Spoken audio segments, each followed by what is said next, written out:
we live?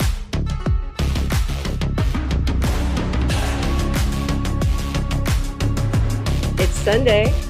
Are you here? Are we here? It's time. It is time to make some stuff. We're here for the Maker's Bunch. I can't hand down this crazy Maker's Bunch music, ushering in this beautiful Sunday. Sun's a shining, and studios are churning away with lots of wonderful work going on. And we thought that we would invite you into the studios. And so I hope that you're doing well today. Let's see who we've got on board. James is here. Good to see you. I hope you had a wonderful 4th of July. And we've got Mr. Turtle Montana, who is wishing us greetings and salutations to all of the YouTubian and YouTube Vision friends. And it looks like we've got a free-form lapidary running about out there in the land someplace. I hope that you're doing well. I hope that you also had a great 4th of July. How are you? How are you out there? We've got some studios to open up for you to come and sit on the shoulder of us working this afternoon. It should be a good time. Scott Argyle is here. Good to see you, as well as Tom Katz. Josh, what you got cooking up over there on the other side of the hill, man? I hope that things are good. And it looks like James is saying that it was pretty chill. I'm glad. It can be a crazy time. So if you had a nice and relaxing holiday, I can't think of anything better. So that's good to hear. We had a pretty laid back 4th of July. It was exactly what the doctor ordered for all of us here at the crazy ozone theater, the studios and the things that we do here.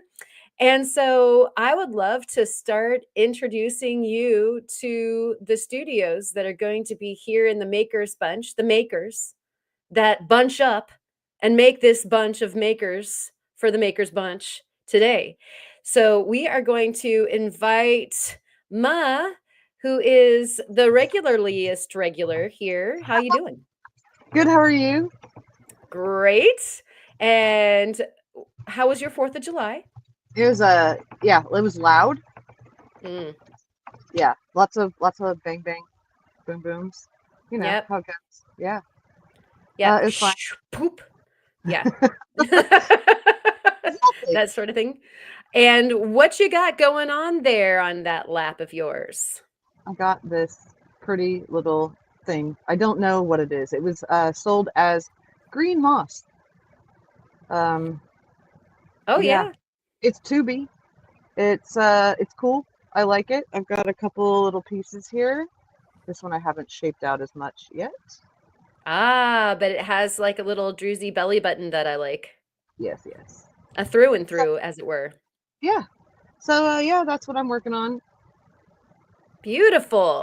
All Thank you. right. So we'll be keeping track of your mossy goodness as Mhm. we go through the Maker's Bunch, and we will go ahead and get our next maker on deck here. Let me do this. And it's the Wizard of Ob. Yep. How exciting. It's good to see you. I am waiting for my friend to show up really quick. I think he's got some goodies for Amy. So once he leaves, I'm gonna get started on some polishing, or not polishing, sanding some Moroccan agates. A bunch of All them. right. So, Tell Amy happy Okay. birthday. well, I will. Let's wait. Oh, Wait for yes. my friend first. Yes. Oh, Happy birthdays to her. And we're going to see Kyle play the maracas. Or But no, Moroccans. Yeah. Wait. Ah. they don't shake very well. Oh, but you do. So Yeah. doing a great job. All right. So that is Kyle, and we'll be keeping an eyeball on him as he gets things for birthdays and whatnot. And we will go ahead and welcome the next contestant on the Makers Bunch is Right. We have this guy, fashionably late or unreasonably early. Oh no. Uh-oh. This doesn't bode well. Oh no, I just haven't talked to him. I assumed I'm going to be a robot, so I'm just preemptively planning. Oh, that's fine. Well done. I like the dry erase board. That's a good thing. It's ready. It's ready to go. It's better than Braille for this particular thing. It does tend to visually work better than Braille. It does. This is It true. does. So, fashionably, what are you going to be working on this day? I am smithing. One sec. I have He is very robot-tastic. this. Ooh. Ooh, we can tell what it is, even highly pixelated. Ooh. It's hot. And this. Oh, more hotness. Oh, I think And what we're doing today is butterfly. Aww. Nice. Aww. Can't That'll wait to see be that. fabulous. Everybody needs a rolling flash butterfly in their life, I think. It's true. Indeed. Yes. It's very true. And FLOUE is going to bring that to you, which is loosely, it feels like kind of fluey. So that's fashionably late or unreasonably early. Fluey. Here. For short. I may be leaving early. I'm probably going to be here for like an hour and a half. Okay, that sounds great. And just a heads up And to I'm going to have the saw running. Sorry, you go ahead first. Oh, no. Saw running sounds good. And also Just so I might be muted. So if you need me, just holler and I'll unmute myself. But the saw is ridiculously loud, so I will probably be muted. Oh, I probably need a dry erase board then. Like so that I can put up the Theo visual. Yeah, okay. I think I can actually wrangle that. Well, I'm still the smithing, but the saw will run in the background. It's just very noisy, so I'm afraid of it being obnoxious. Okay. I'm currently cutting a 7-pound agate, and it is taking forever. Yes. I could see how that would be the case. Lisa, let's cut when it's done. That was a one moment, please, finger. For those of you that are driving your cars and not able to see Theonis's, he held up one finger and needed a moment in which to perhaps elucidate on the 7-pound agate, as it were, that is going in the saw.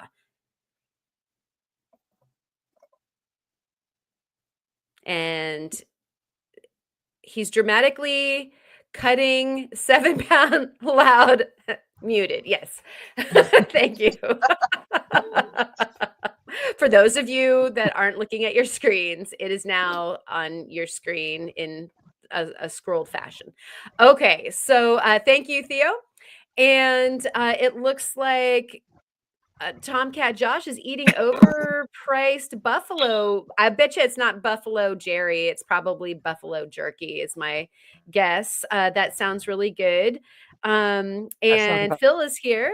Dad's Rocks is saying hello to everybody. And we've got that opal guy who believed that actually just now Theo might have been giving birth to the 7-pound agate and would like for you to push and use your breathing. So we've got community backing on these serious things happening in our studios today. And for that, we thank you, Dawn. And let us bring it back to the bunch. And we'll take this down here. And we've got another... Wait. there was more coming up on the whiteboard. We'll go ahead and... have to dictate that update here in a moment. And meanwhile, we'll also... The face is almost better than the whiteboard, actually. If we could read faces. Right. We've got Ryan coming on. Up there he goes, and we'll Yep. bring Ryan on. How you doing, Ryan? Good. Hey, Ryan. How come it always seems that I'm following Theo? Uh, And I by always, I mean like 2 times in a row. It's a Always. conspiracy. Oh, it is a conspiracy because it's not even alphabetical. I think that when I see Theo in the lineup, I'm scared that he's going to explode. And so I usually just try to bring him on as fast as possible, just in case he has to leave, That's not of his own accord. very smart. Yeah. So, That's- But yeah, since I was kind of napping when Ma first sent the thing, I just got through. I'm just going to be grabbing some small slabettes to run on the cabbing machine, and when I run out of those, I'll have some Malawis that I'm just been doing face polishes on, and so that'll be kind of what I'm working on. And if I run out of that, I'll find something else. Oh, it sounds great. Actually, yeah, but hold up those slablets again so that we can have a look.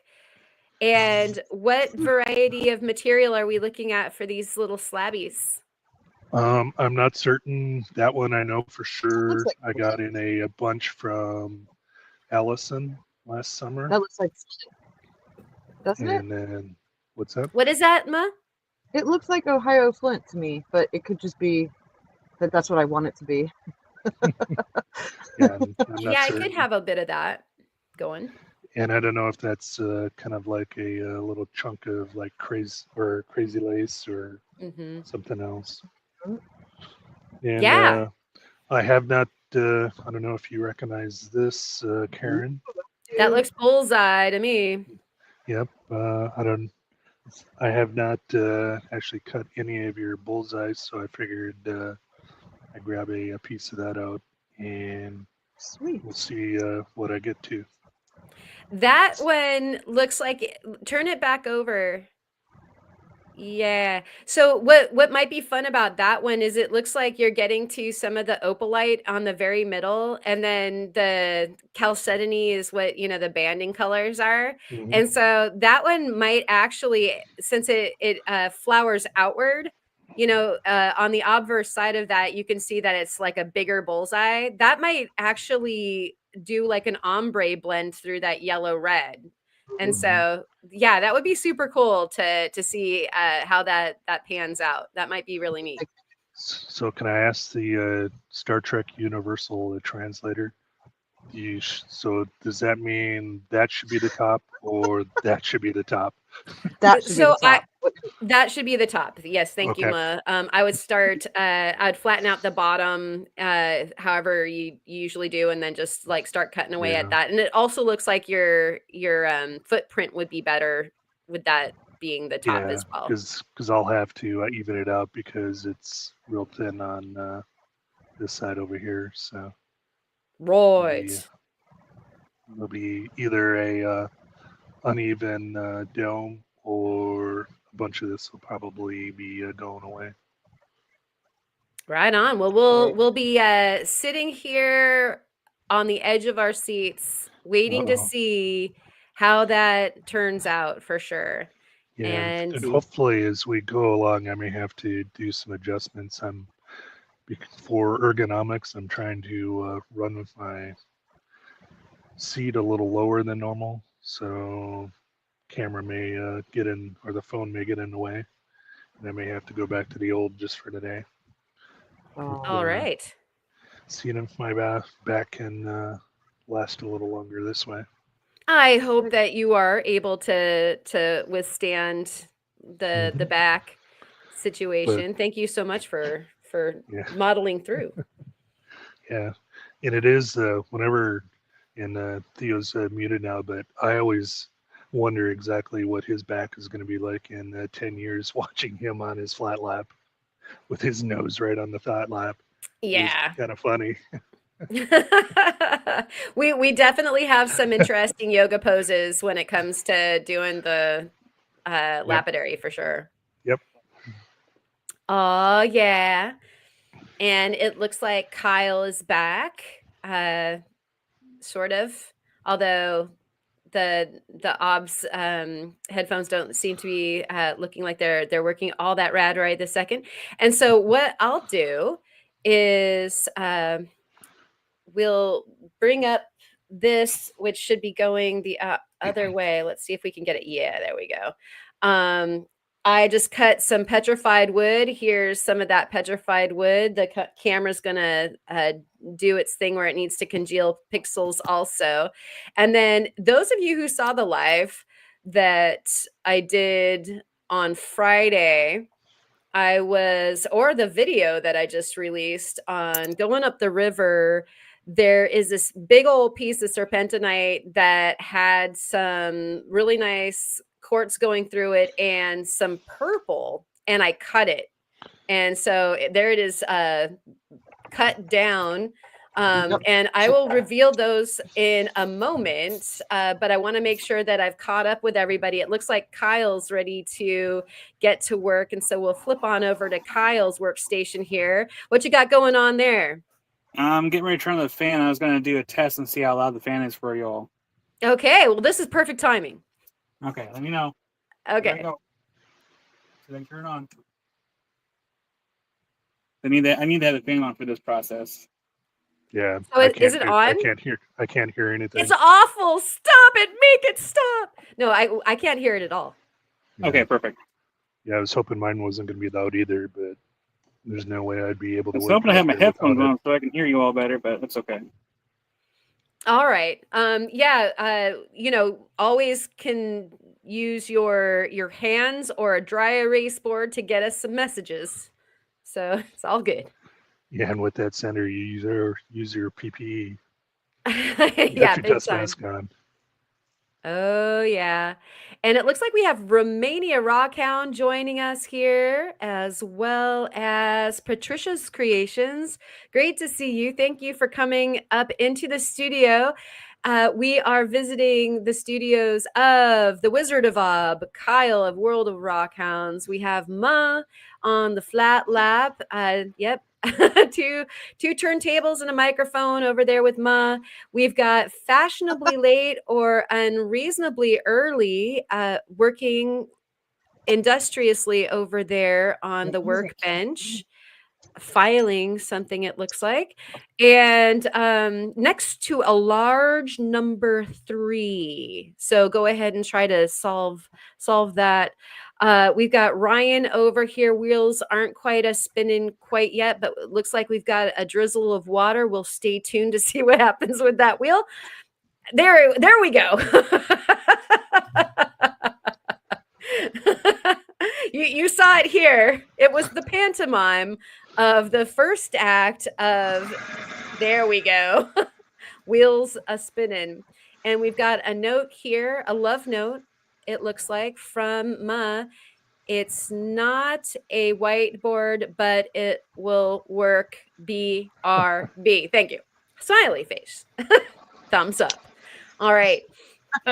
And so that's who we've got in the studio right now. We will be actually inviting some more folks, I believe, are going to be dropping in late for us to hang out with. Those of you who are joining us in the chat and just watching there, welcome in. I hope that you're having a wonderful Sunday and that your 4th of July weekend, the holiday weekend, treated you very nicely. Hopefully it was full of rocks. We're bringing you more rocks here in everybody's studios. And I do invite you, if you're in the chat and you would like to ask any questions, or you would like to make a comment about anybody who's working here on the live stream, go ahead and pop that into the chat and I can deliver the message, or some of the folks that are working also have their chat bar up so that they might be able to read it in real time. We've got Beth Ellen joining us. Hello, I've joined to explore the art of lapidary and learn. Well, welcome in. That's exactly what we're doing here. And so, Beth, have you done much in the way of lapidary? because we've got a few different varieties of lapidary going on, and it's always exciting to share with folks and have you guys share with us what you do. And so this is reciprocal. We would love to hear tips and tricks from you guys, and if you guys would like to ask questions or get techniques on things, we can go ahead and tell you what our angle is. We've got I'm going to put Kyle up here so that we can see one of the different kinds of lapidary that we've got going on. He's working on a sander. You'll notice that there isn't water, so it's a dry sander technique. And it's one of the ways to spin an agate because I don't like the idea of spinning cats, really. But that is a polishing technique. I just muted him just so that we wouldn't be driving your ears up the wall, scratching the blackboard, as it were. So welcome in, Beth. Let us know if you have any questions. And we've got Julie, the mechanique, watching while eating in Gaspésie, camping after a hard rock hounding day and week. And so cheers to you. I hope that you're having a wonderful meal and bon appetit. We cannot wait to see what you have cooking up on your rock hounding expedition. That's going to be quite exciting to catch up with all of your spoils. Thank you for joining us, Julie. We miss you, miss having you right here on the live stream. But hopefully we can get you on next time. My gosh, Kyle's agates there are looking really quite beautiful. And we do have a from Beth. I am very new to it and have done some cutting of rock and some polishing on very basic setup, tile saw, and using a polisher sander setup. Excellent. Well, everybody starts off with what we have, and then you can kind of expound from there. So whatever tools you have, be them rotary tools or a tile saw, a trim saw, whatever it is that you've got to get the job done, that's pretty much where everybody else here started. And then there's this affliction that some of us have where you just can't stop adding new machines to the shop. So I hope that that this is a learning environment for you for whatever it is that you'd like to see or to learn about. Feel free to ask us any questions.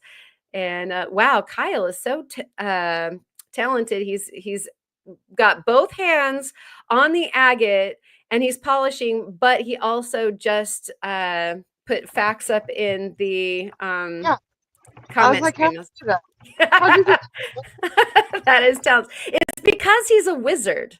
Oh, Is how right. come he can do that. I forget sometimes. Then I'm reminded. Mm-hmm. All right. And from Julie, we have planning on purchasing a nice Highland Park saw for all my new rocks. Oh, congratulations on that. What size are you planning on getting? It would be lovely to know. We've got another handless texting, handless commenting from Kyle. It's how I roll, he says. It's quite amazing. We're all Technology, eh? Yeah. I mean wizardry. I'm sorry. Technology and wizardry. It's Amy. There's always a good woman behind them. Well, Kyle. Ah, there's Amy. I see. It's either that or he's figured out how to do that talk to type in on the thing. So. Ryan. So yeah, he says, nah, it's me. Kyle needs to clarify. Come on, it's her birthday. We gotta celebrate her too. And it looks like Julie is saying they are out of the 16, but I may either get the 12 or the 20. Not sure yet. I sure do love my big saw. And so, I mean, I would love to have a 14 or a 16. That is kind of a sweet spot. But I don't know. Julie, you might want to try to get the biggest one you possibly can. What would you guys say? How would you guys weigh in on that? You can cut small stuff with big saws. You can't cut big stuff with small saws. That's what I'd say about it. All right. Yeah. I don't know. When my dad was trying to get me to get one, because I think he wanted some rocks cut, he said at least an 18-inch. So he must have had something that must have been like 8-inch rocks. So. Uh-huh. But yeah, I don't know. It also depends on how much room you have.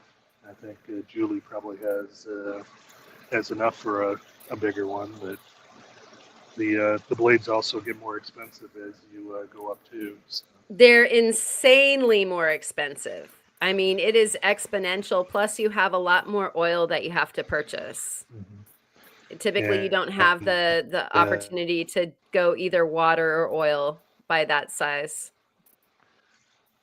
Yeah, and my largest one is a 10-inch saw, so I really had no reason to even look at them. I just clicked on a couple of the difference in prices at one time and just noticed a big jump. Because then I guess it is a lot more diamonds on the edge of that blade too as you go up. You know, that pi r squared thing, whereas that pi d for the circumference. Yeah, I was pretty shocked at like the beginning price, like the cheap saw blades for my 20. Mm-hmm. And, you know, you can always, this is a great bit of wisdom here. If you put bricks into the reservoir of your rock saw, it can help take up the space, like displacing the water in your toilet bowl so you use less water kind of thing. So, you know, you put a brick in the in the holding tank.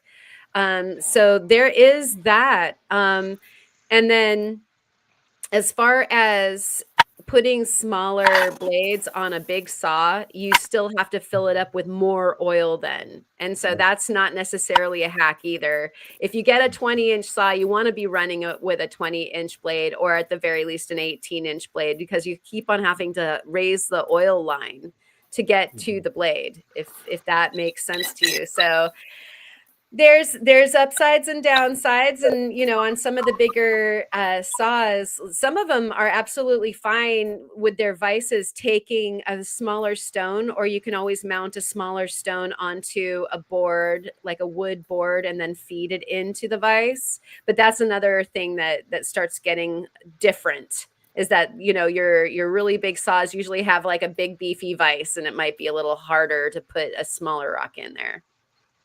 Yeah, and with that there too is, if you're going to mount it to a board, a lot of times you need to at least get one flat edge on it, or at least flat enough to be able to glue. So you have to have one to do that first cut too. Right. It's kind of like the chicken and the egg, right? Yep. Like, what do you cut it with so that you can cut it? Yeah. And Mr. Turtle Montana is also offering another angle of physics. When I get into the bathtub, the water in the toilet rises. That's amazing. I think that you're probably not supposed to be bathing in the toilet, is what I would imagine needs to change there. And so we've got Fem's talking about how there is an ever-clean system to clean the oil, but they're out also. It's a big investment. Yeah. It's all a bit of a ball of wax or oil, if you will. There's a like an onion layer bunch of different things to consider when you're getting, especially, the bigger the saw, like, yeah, the bigger the projects that you can do, but the bigger the job is when you need to clean out all the oil and the saw itself, or if you have any issues. And it takes up a fair amount of space in our garage too. Did somebody want to say something? I heard like an explosion of some kind. Was that you, Theo? Were you exploding, sir? Somebody. I'll keep on issuing through I'm not muted. I thought I was muted. That was the torch. I totally thought I was muted. That's not bad. The head to my Benzomatic isn't working. So I have to replace it. It means I can't melt any silver. Oh no. Oh no. That's terrible. What were you going to be doing on your workstation that needed to be melted? You know, I whiteboard just one thing. What? Well, I wanted to roll out some backplate. I have some. I just didn't want to use it. All right. I wanted to roll out more sheet, but I don't need to. I just wanted to. Yeah. Gotcha. It's more inconvenience thing than project ending, but it's just annoying. That's fair. Yeah. Yeah, absolutely. Wow, I was gonna almost be making some what's that?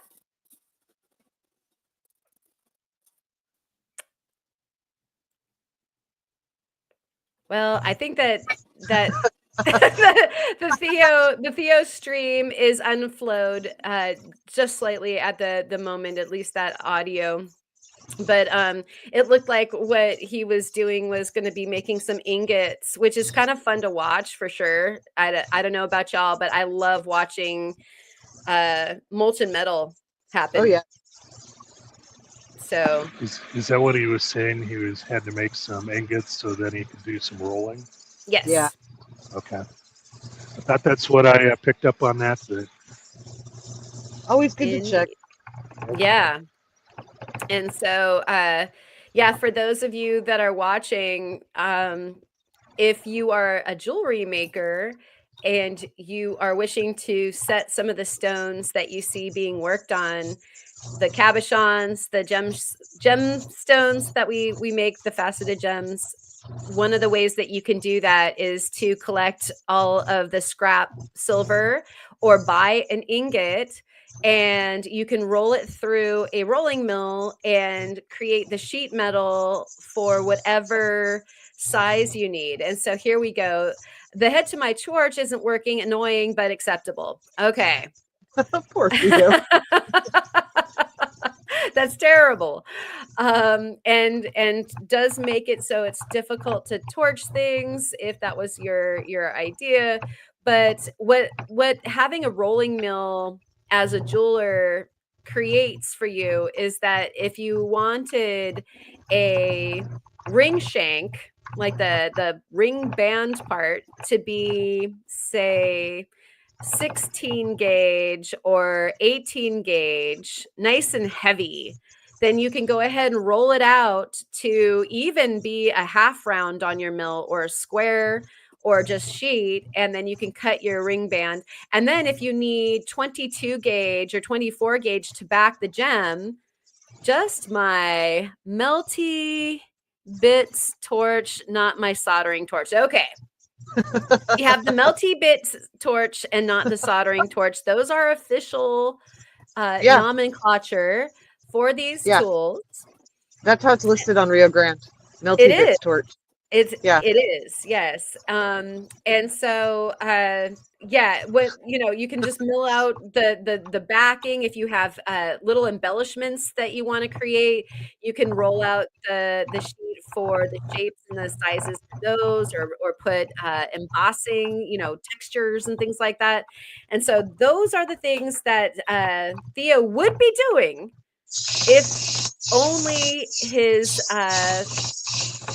torch, the bigger torch and not the melty bits torch, was doing its thing. And Tomcat is saying molten mellow, big stack D. So is the big stack D a torch, or like this is something that I would love to know about because I'm not familiar with what big stack D is. I think that's something in coin. I don't know. I'm not part of that silver world where people collect the coins and stack it. That's what he's. Oh, it's Yeah. a channel. There you go. Oh, molten metal is a channel. Big stack D would be a channel. Got it. You know, it seems like I was maybe just watching something from molten metal actually.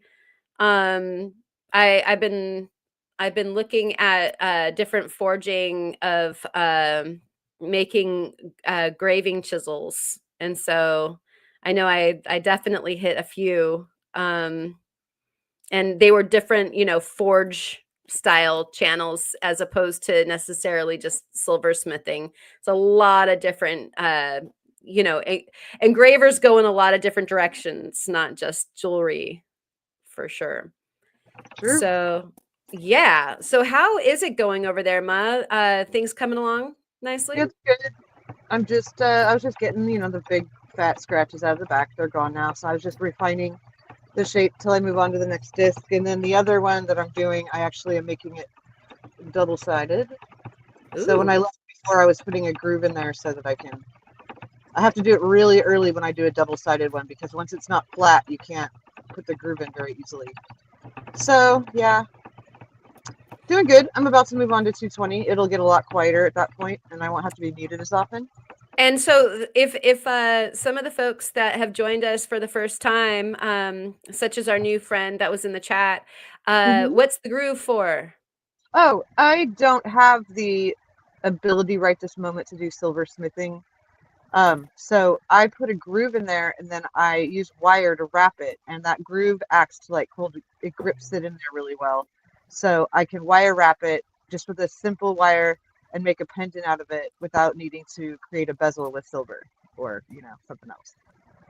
Thank you for that answer. And then Femme Julie would love to know, are you sitting or standing? I'm sitting. And so is it due to just the way that your studio is set up, or do you prefer to sit? I don't know if I prefer to sit or stand because I've never been able to do standing. I just don't have a table that's tall enough to try both. And I would love to get one of those ones that you can adjust up and down so that I can see, because yeah, I take a lot of breaks and get up and walk around a lot because, like, you know, you sit for too long, not so great. Oh, yeah. Yeah, I'd love to see what I prefer. Right now I'm just kind of stuck with what I have access to. Got it. Yeah. And we've got standing is for the birds. I guess I'm a bird a bit, which is okay. I can feel okay about myself still, but I really like to have a work area that's up high so that I can pull a stool or an adjustable chair to it and work sitting, but also have the option of standing if I want to stand. Yeah, I'd love the option. Yeah. I'd love to see which one I like better and which way I'll feel more comfortable at the end of the day is kind of where I'd like to see, like, which one is less hard on your body, you know? Absolutely. I think that just having the option of going to either is the easiest, at least from my experience, because then you literally, like, if your feet hurt or your knees hurt or something like that, you sit. If your neck and your back start to hurt, then you stand, and you can just, you know, pass out the pain to all the different parts of your body instead of just, you know, limiting it to, you know, areas. Great question, though. I like that. And then Phil is asking, can you heat treatment leather tools to use on silver? I don't know. That would be one that either I would think Theo might want to weigh in on that. And then also if Caleb was here, he might be able to weigh in on that, because I know he's got a whole bunch of leather tools as well. And I don't know. I don't know if you can treat them so that they would have like the tenacity to hold up to to even the softer metals. I just don't know enough about them. But that's a really good question as well. If somebody would like to answer that in the chat, that would be awesome. So also Julie is asking, is your setup at eye level? Wondering how to be comfortable with this tool is what she's asking. I'm slightly above eye level. I tried eye level and it was too hard on my shoulders. So I'm a little above eye level. If that All helps. right. Yeah, and I know that for those of you who do jewelry, it's kind of funny. You feel like a little kid when you sit up to your workbench because it's supposed to be high. You're Yeah. supposed to be a little bit more towards eye level than you're supposed to be at like shoulder or arm level. And it makes everything much easier, especially ergonomically. And Sonia solders standing. Me too, girlfriend.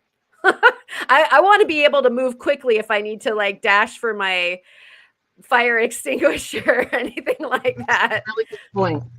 Yeah, And, I only solder chain link. Like if I have to make a chain, I'm settling in. I'm gonna sit down on the couch, like I don't need to stand for a whole chain, but most Yeah, of the that's projects, yeah. Yeah. and that's Plus, I'm using my little dabble do ya torch for the chain. I never thought about that. Yeah, you want to be able to move as quick as you can when you're dealing with molten metal. Yeah. Great. And Ryan, did you have something you wanted to say too? yeah, and that's one of the things I'm struggling. That's why I'm playing with my chair height. One of the things that I don't like about this old Covington is you can see just how deep the front lip on the on my wheels or on my cabbie machine is, and so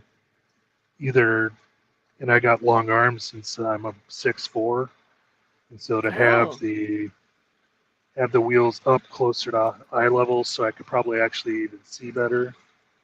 But I got to get my arms over that, and that's really uncomfortable because your elbows are almost, like right now, my elbows are almost as high as my shoulders. And Oh, yeah. but in order to be up here to make my arms comfortable, then I'm sitting there trying to look down from here and bend over to be able to see the wheels, especially when making girdles. And so, yeah, I wish this lip, and when I've seen like genies and everything where the pan is just underneath it, and your arms can go straight into the wheels, kind of makes me a little jealous. Yeah. So, Have you that would be difficult because it looks like there's enough depth and enough span to make it quite difficult. yeah. So have you here's just a question that might not be particularly related to how comfortable it is, but have you used a pool noodle around that ledge? I have, but that would mean the ledge would be even up higher with a pull So noodle. yeah, Not yeah. I mean, much, but it would not be. much.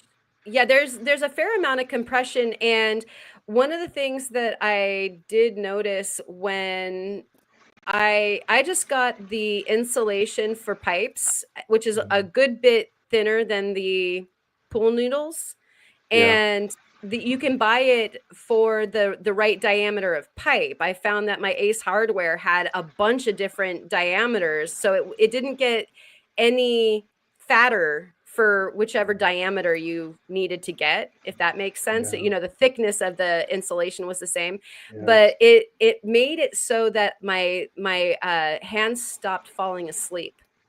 yeah. And I could do that. The front doesn't bother me normally. I guess but with my arms having to be out so high, the sides, 'cause especially when I added the extra wheel in here, I'm so close Uh-huh. to the edges that because I also on this side have the saw, and so I just kind of run out of room on the ends too.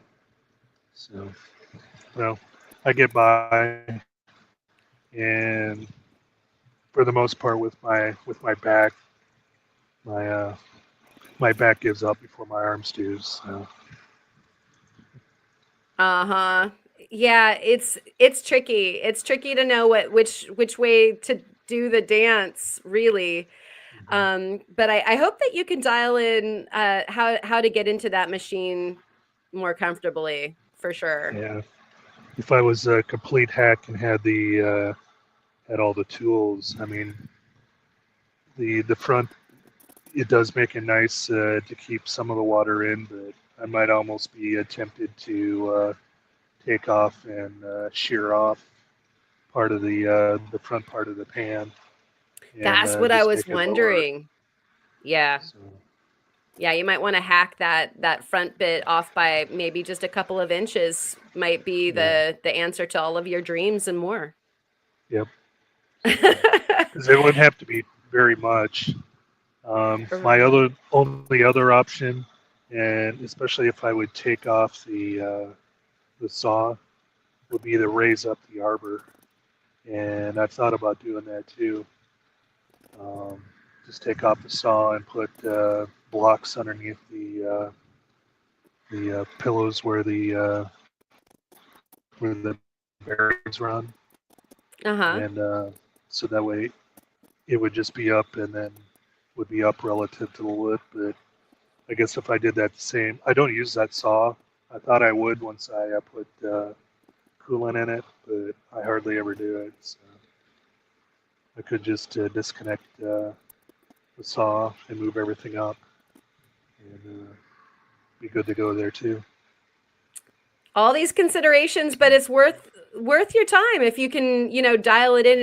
And actually, Kyle had a suggestion back a ways for Ma, but also might work for you or some of the folks that are trying to figure out their own studios. But I guess Home Depot has an adjustable these adjustable tables, and it looks like this is Kyle showing us right now. Adjustable table. Look at that, Yeah. everyone. I kind of wish that I would have gotten one of the adjustable tables when my old company was selling them off at one time. Oh, You're good. yeah. Hold on. I got a mask on. Yeah, we can hear you. Okay. Whew. So, yeah, these tables are good to have. I mean, for those that follow me for a while, you should know I have 1, 2, 3, 4, All the tables. 5, 6, and there's another one in the rock room. They're good tables to have, and they come with wheels, so you can always move them around. But it also comes with regular little nubs for feet. So they're good little investments to have. Yeah, because that's the other thing for me is if this one, my cabbing machine sits on a stand, and so my knees can't go underneath, and so it'd be Maybe another reason to have a thing there too, so I could actually get in closer and Right. not have I to bet reach. a lot. You know, this Tucking one your knees. good thing about having worked for a big corporation, they had the ergonomic pulleys after you. So I have at least learned a few things about things I can change Nice. to try to make them better. I will say that with these tables, if they're not long enough for your cabbing machines, I did get a butcher block for this one, and I did keep the original table that came with it. So you can always have longer tables with these things, which is pretty handy. I would recommend to seal them before you put cabbing machines on them because They get wet. they get wet. So I did seal this one. The tables that come with that are with the adjustable tables themselves, they do not like water. I don't know if Particle board. Well, it's wood. It's just it's. Let's see Oh, the compressed wood. Yeah, because it's like this one right here. There's actually a gouge. The grain. Yeah. Yeah. I was gonna seal that up at some point when I got around to it, but I see. And Kyle Daz Rocks, Phil was asking what you were sandblasting. I wasn't sandblasting. Wait, just now, because I wasn't No, sandblasting. I think that he saw your prepping station Oh. and was wondering what that was all about. So I've been making adjustments still. I do have the aero blaster. I need to make a couple more adjustments. I need to make sure that the vent fan's covered, and then I want to actually make some magnetic like backing, because that's iron powder, and so I want to be able to have a way to catch the iron powder and then reuse it. So I'm trying to make this more friendly for it to be able to use that for various stuff, but I don't have a whole lot of stuff to really use that with, because that's really more meant for like big fish or like even like crab fossils. So yeah, I have been making adjustments here though.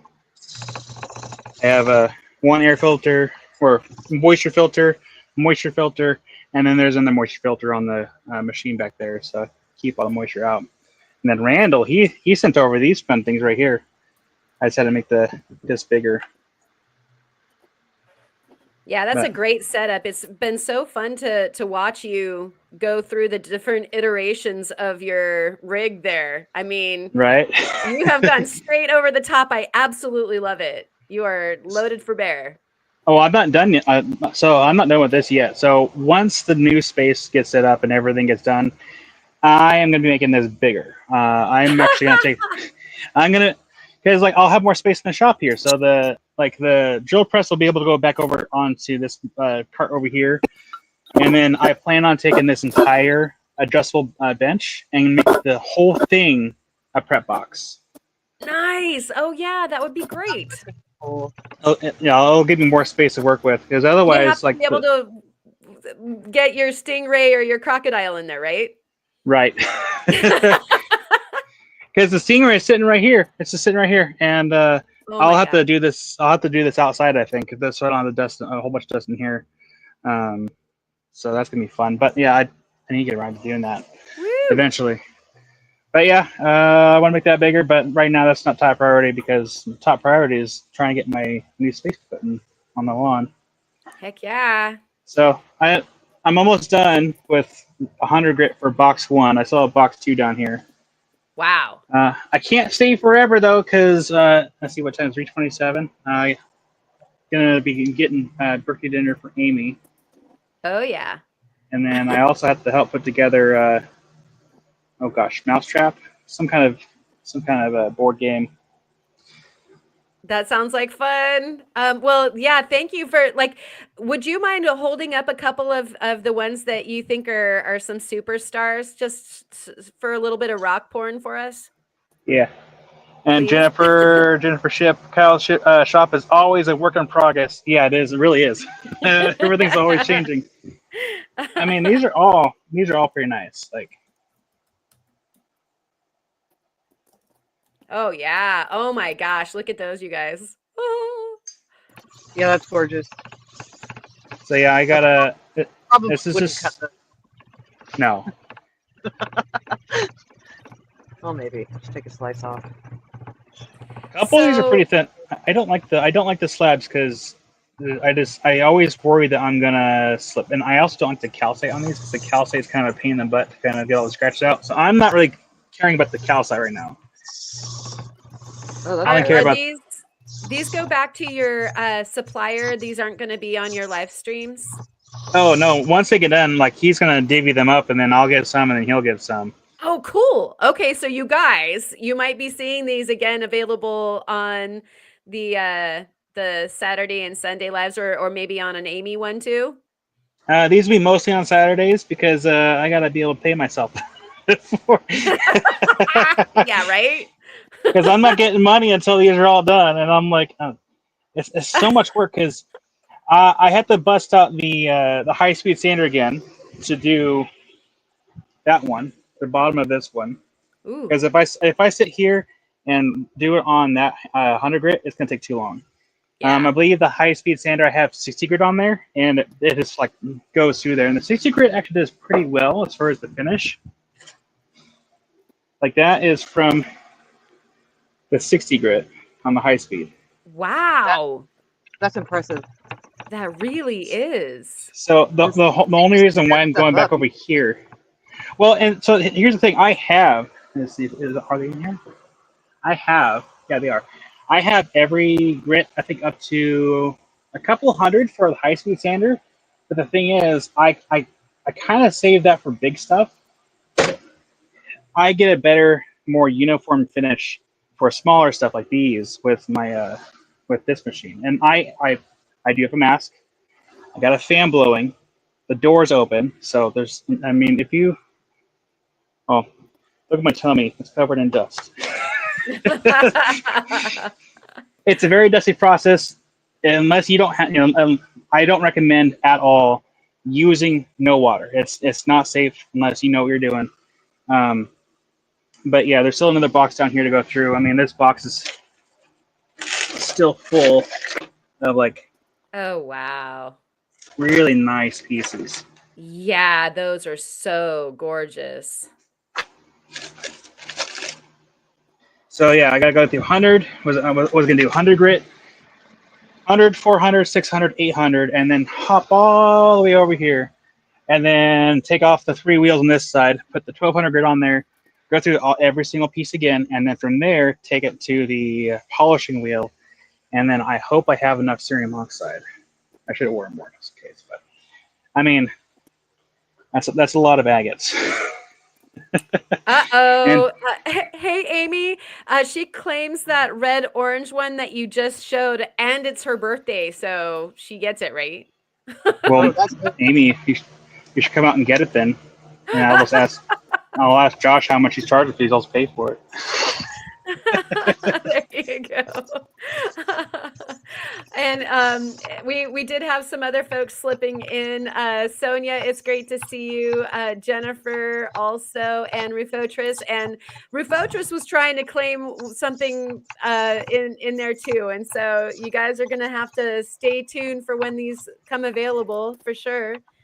Yeah, I am trying to get these done as soon as possible because I've already been sitting on these for, I don't even remember how long now. I've had these for a couple months since like he brought them back from Tucson. So since then, so I'm hoping to get these done here relatively within a couple weeks because I still have Johan's. So Johan had sent me some fire obsidian a while back, and I need to get that done too. And then sunstone. So yeah.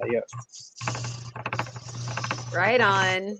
I mean, some of this stuff, it just takes time. Make no rock before it's time, Oh, that's a pretty piece.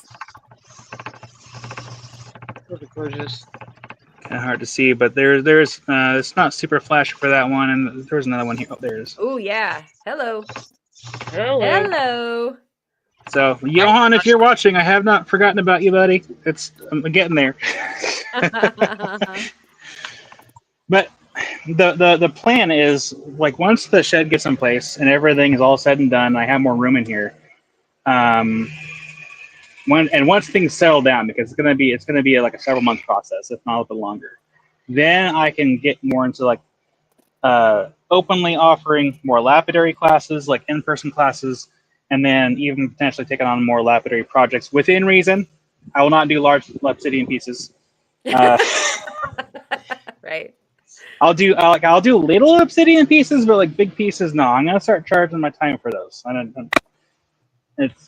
Yeah, because I've been underselling my services for quite a while. Yeah, you need to be able to pay for that new shop. So Yeah. I think everybody will understand. It's worth it. But yeah, I'm gonna go ahead and turn on my machine. Feel free to mute me. I gotta get my safeties on so I don't All get right. Okay, carry on. Make some dust, and we'll keep an eye on those pretties coming out of there. All right. All righty. And we're going to go over to Mr. Roboto just for a bit and see that he is double fisting it. And He's got flames in both hands and probably coming out of his nostrils as well. Trying to make probably ingots still. I'm trying to see what it is that he is creating. And yes, here it comes closer. Oh, there we go. Nice. So what he's showing us here, it looks like the bezels are already created for the opals that are going to become a butterfly.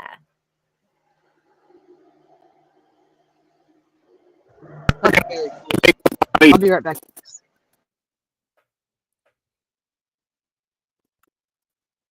And we'll have a moment of silence for his audio. Yeah, no chance on that one. Yeah. I was having trouble with that as well. One moment, please.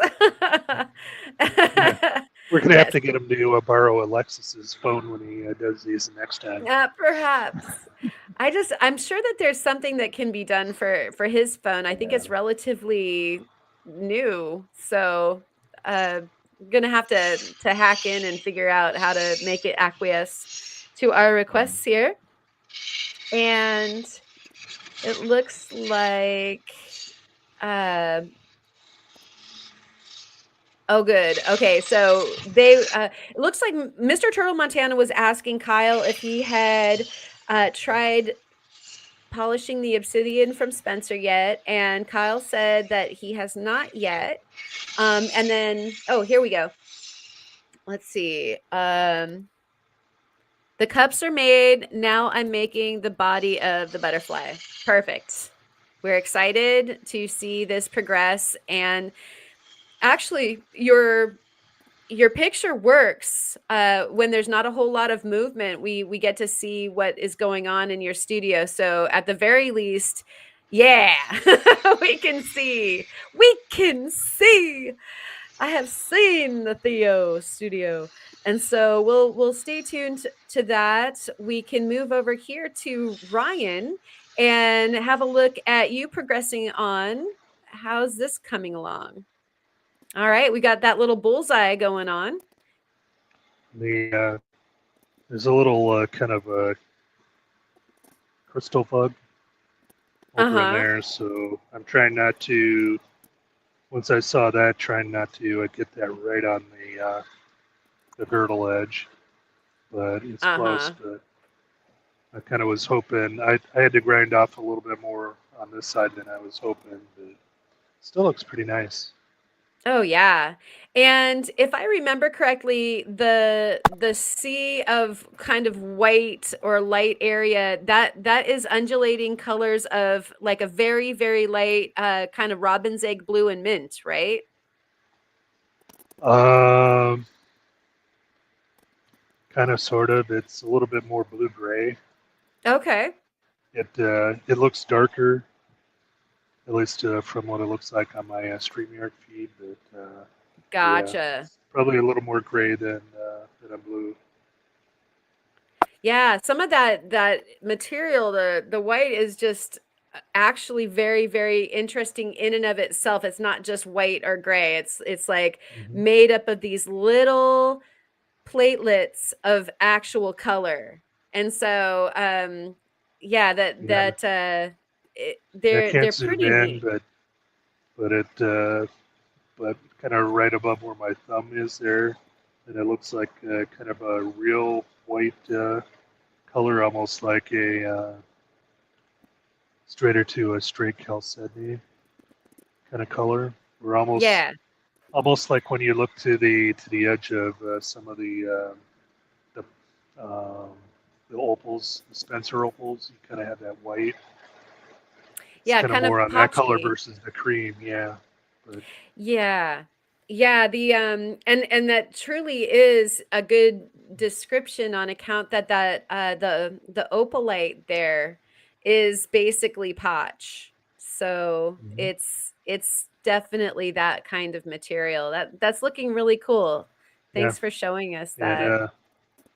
Yep, and I'm just barely getting on the 600 wheel, and I mean that's still wet, but it's already starting to look like it'll be pretty nice too. It's kind of like that. All that gym field stuff is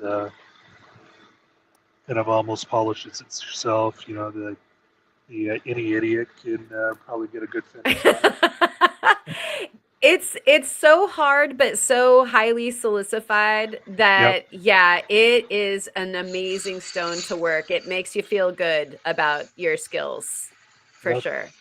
Then you Yes. get a little overconfident. But, Yeah. And welcome in MT Coal Forge. Thank you for joining us. We're working on some different lapidary projects here, and we've got the flat lap. We've got Wheels with Ryan. We've got Ma with the flat lap, and she's jamming along with her moss agate cab there. are you getting anything done today, Karen, or are you just kind of deducting today? I'll show you what I was pretending on working on. I'll share that for a moment. I probably should have gotten some water. I think I could add tea to this, but I had alluded to before. Let me see if I can't get a little more light going on. This is the serpentinite from my video that I just dropped, where we were going ammonite hunting. And if you haven't watched that video yet, definitely go check it out. It's gorgeous river walking and rock finding. Well, we came across this serpentinite, and it had this pool of purple here. And if I'm seeing what you're seeing, this is pretty pixelated for some reason, but that pool, take my word for it, is purple. So I decided to cut it open, and the inside, I was saying during the Friday Night Live, I was worried that that purple was just going to be riding on top, and that was going to be that. And that doesn't seem to be the case. It's going through the veins of the serpentinite are actually carrying the quartz that is purple. And so for all intents and purposes, I guess it's amethyst. That's so cool. Purple quartz. It's like a lavender color, but that's really not doing it justice. It's a lot more gray here under these lighting conditions. So I'll be polishing some of this up because I'm really interested to see some of the serpentinite actually polishes very nicely. And this is actually kind of schisty too. There's quartz, serpentinite, and some mica mixed in with this, and then probably like a little bit of granite. Wow. You know, it's like schisty. And so I'm stymied because this is like a rock that I've not worked with before, and it cut really, really nicely. So I think I'll go ahead and polish some up and see how that goes. Can't wait to see that. Oh my gosh, yeah. I love the variety of color and everything through it. And then I also had this petrified wood is from the valley, not too far away from where our friend Kyle is, over in Sayo. And this ended up reminding me of what Ma gave me. This particular piece seemed like it might be having some promise, and it turned out to be very herringbony. Wow, look at that. Yeah, that's lovely. And it's really silicified, so it's very, very agate-y. Like those ribbons are healed fractures. And so the colors are darker under my camera right now. They're definitely like some rusts and some reds and some ochres and some oranges. So it turned out to be some really pretty material, and so I've got this whole chunk still to go, Man, which that's will pretty. be fun. Oh, that, And yes, it does look like smoked salmon. I was just gonna say that there that you really can see why it's called herringbone. yeah. Seriously. And so let me catch up here on the chat. I'm gonna go. I'm gonna flip this back over. Thank you for asking about what I was not getting done. I appreciate that. I'll get back to that. I just wanted to get some of those cuts done before this live so that I could be looking at them and fawning over them while we were all chatting about all this other fun that's going on. But Okay. I missed some stuff here in the chat. So let's see. Ryan has some grip to hold on to that small piece, is what Romania Rockhound was saying about when we were looking at the gemstone, or I mean the gem field. The barely. Right. My drop count is up to about 3. So. Oh no.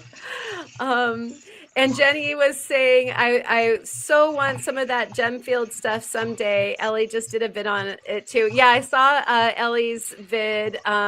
It's a magical place. You just can't come away from there and not just feel completely dazzled by chalcedony. It's amazing. And Soul is saying serpentinite is beautiful stuff. And I think that you got to stop not liking serpentinite. Okay. And just a quick question for the non-educated: what kind of rock is serpentinite?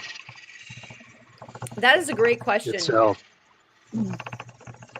So, serpentinite is in the green rock family, and the way that serpentinite is born is typically underwater. And so it is the bedrock for what happens when you have island chains being made. And so the island chains that are, say, Hawaii and that sort of thing, you've got basalt and the rhyolites and the andesites and all those kinds of things. And apparently, with whatever chemical reactions and stuff are going on underneath the ocean, you end up getting these greenstones of the family of the serpentinites. And so, unfortunately, I am not a geologist, or else I'd go into way more depth as far as what they are. But in places where you have the bedrock of accreted terrains. And so if you imagine the island chain of Hawaii docking with the Pacific plate or the North American plate, then you would have Oregon and Washington and parts of California. And those island chains that are now part of the continent have a different kind of bedrock. And so when we go to places where we can find that bedrock, we're like up the Rogue River and up, some of the big rivers that we have, Coquille, and the little rivers that are adjacent to the mountain chains that have this bedrock coming out of them, like the Klamath, then you end up with all this beautiful green serpentinite. And you've got the noble serpentine, or I believe jade is part of the family as well. Yep. And yeah, if you're out there and you know more about the geology than I do, please make any corrections or expound upon what it is that I missed, so that we have a complete description out there for the question. And thank you for that. And then Manny, it looks like Manny has swooped into the chat. Good to see you. And Kirk is here.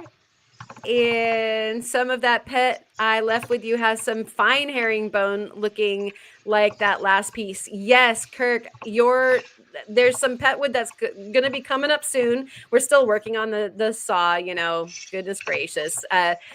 We were talking about the 20-inch saw earlier that Julie was thinking about, and we're at that wonderful place where we need to drain all the oil, clean the whole thing up, and then replace the oil and possibly replace the saw blade, which it's wow. not that it takes a long time. It's just taking a long time to get to because neither of us are looking forward to it.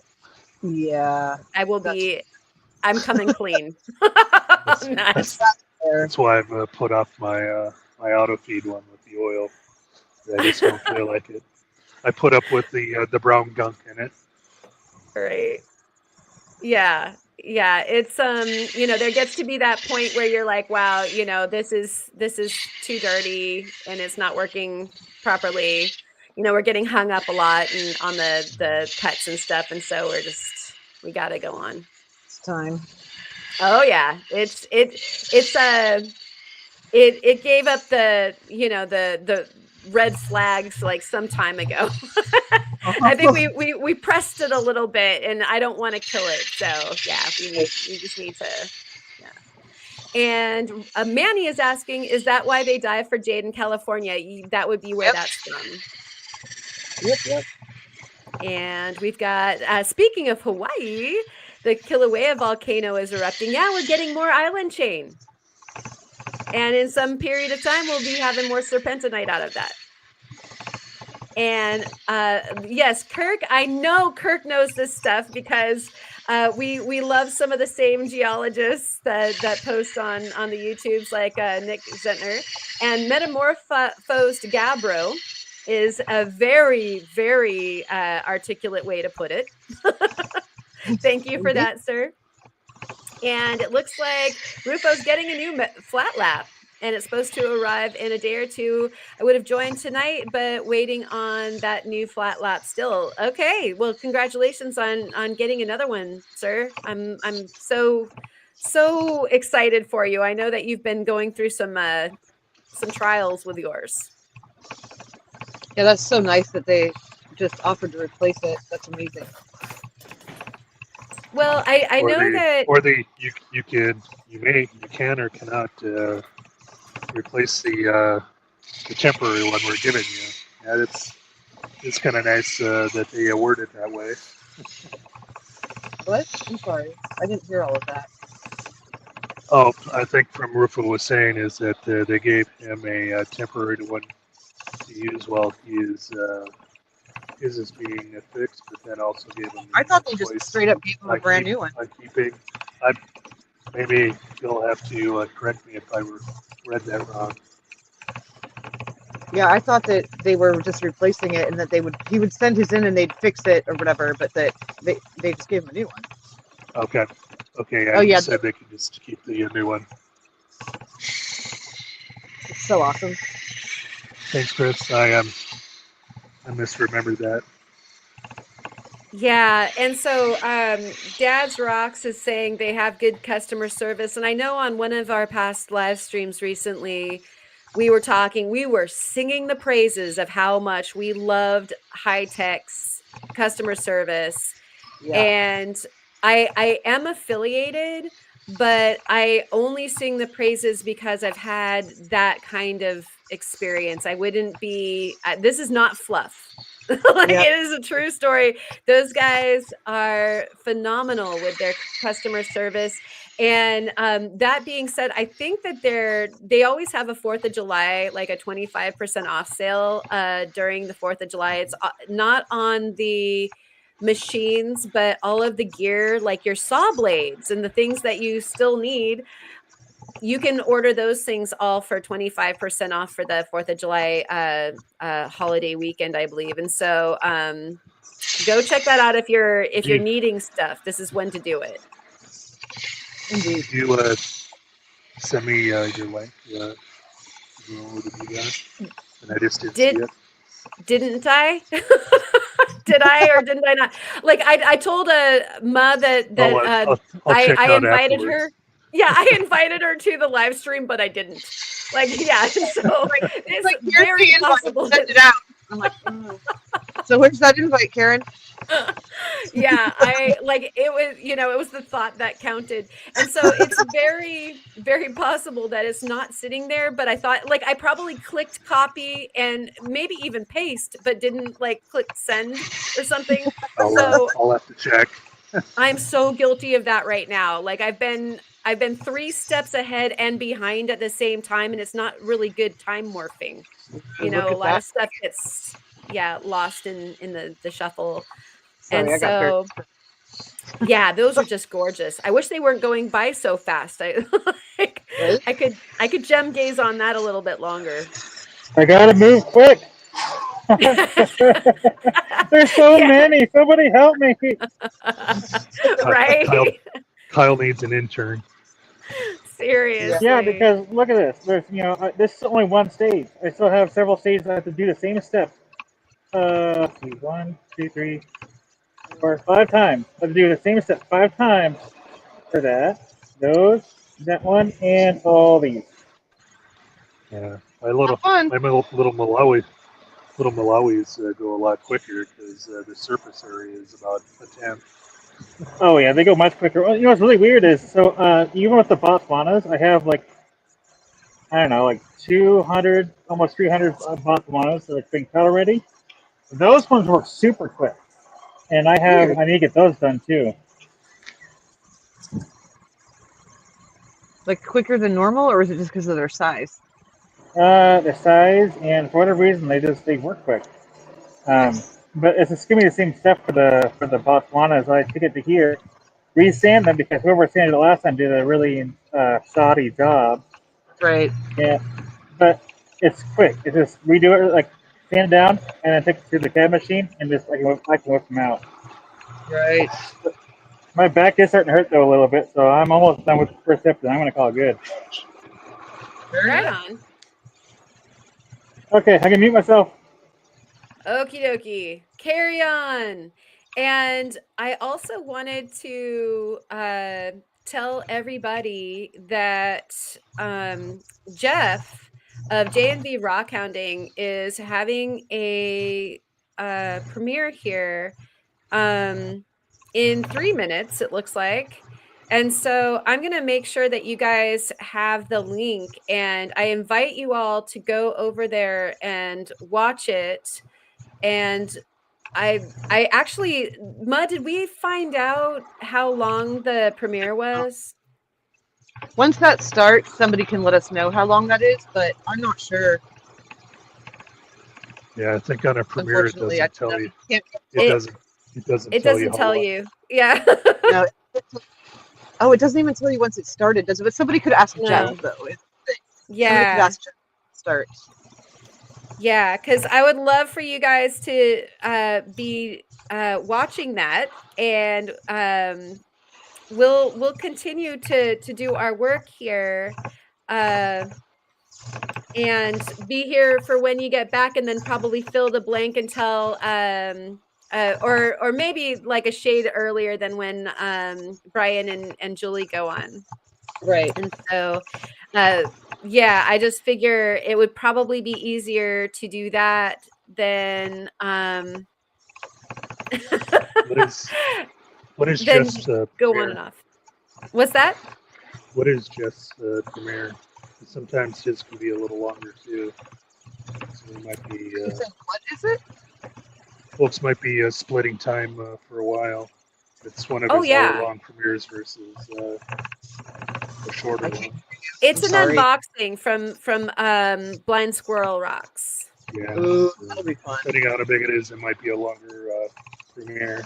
Yeah, you guys seriously do not want to miss it. And so definitely, there's so many lives. I know we're all cats running around here.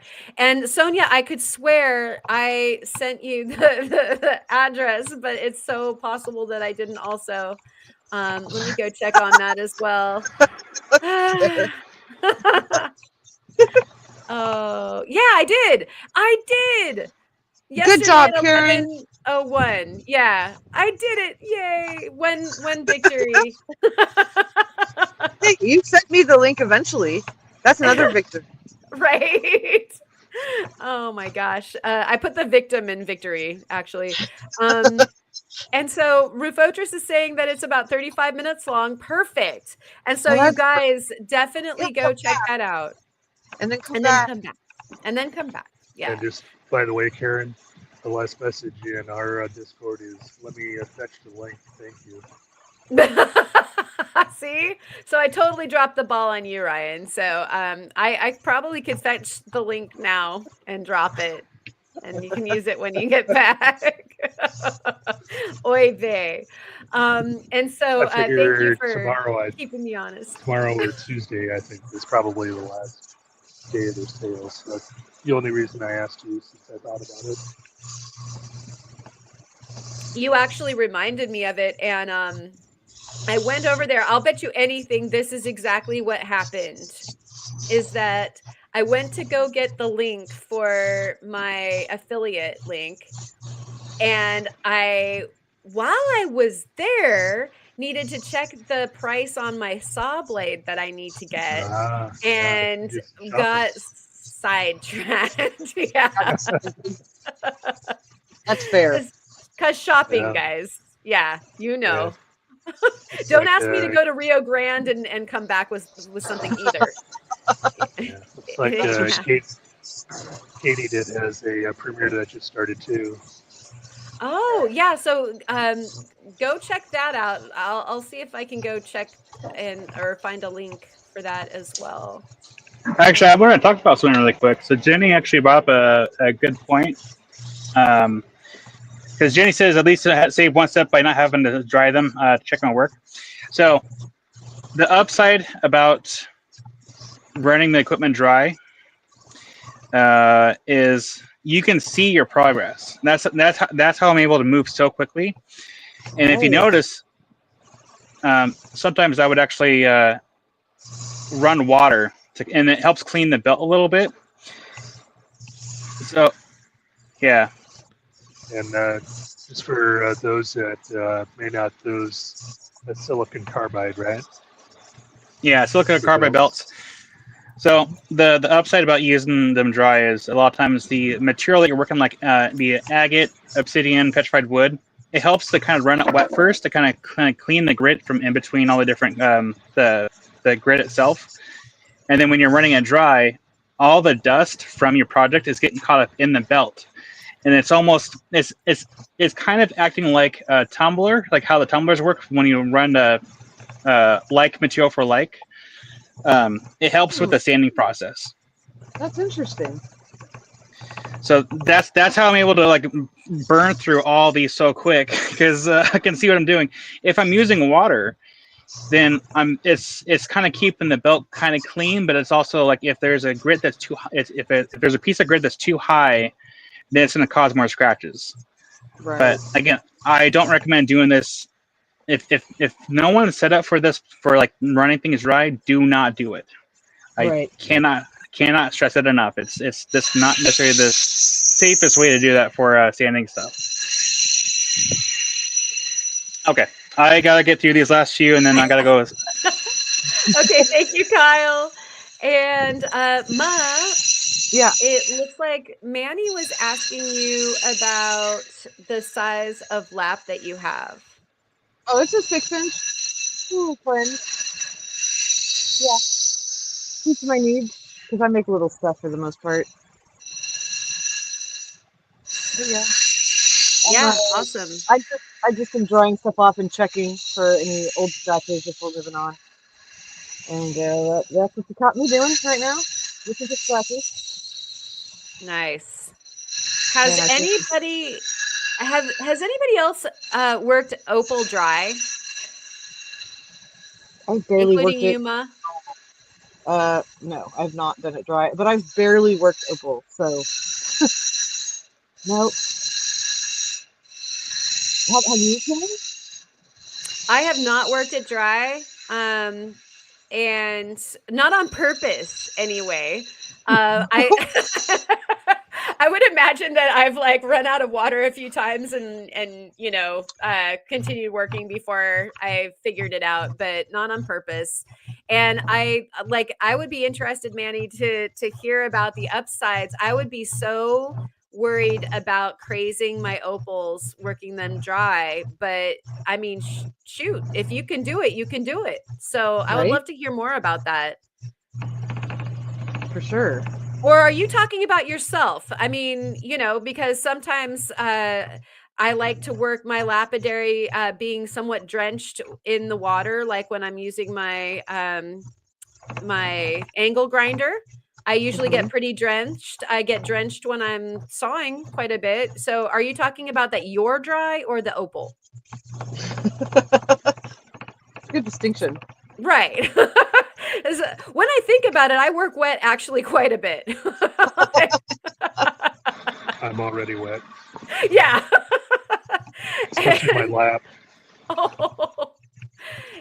And that's kind of insulting during the winter. Like you have to wear your winter clothes, your rain gear, while doing lapidary. Right.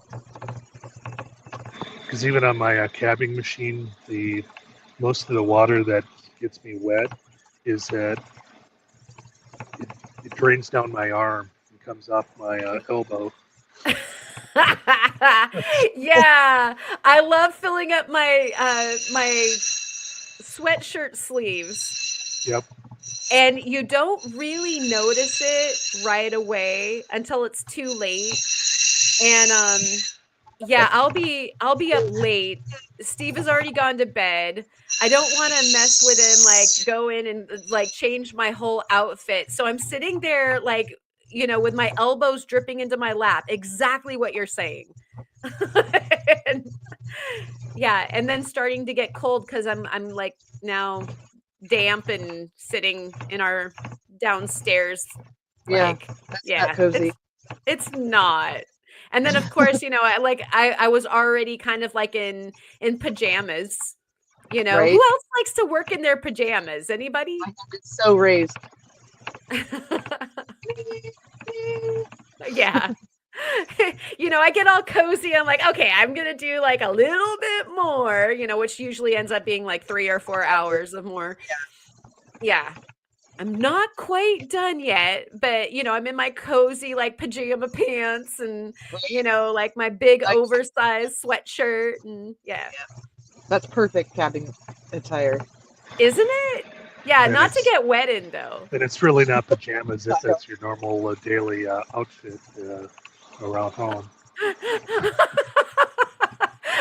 And so this is, I guess, the other side of it. If it's too warm, like if you're in, Arizona or New Mexico or something, nothing like working in underpants at midnight. Yeah. Yeah, well, those places, so what's going on there, Yeah. Kyle? And hopefully you at the very least cover up in between the shop and the house when you have your adjacent shop. Right. I live out in the country. Oh, so do 1980s wrist sweatbands help with that water? Yeah, we need like wrist gaskets. Maybe we need to bring back the the tennis sweatband that goes Right. around your wrist. Yeah.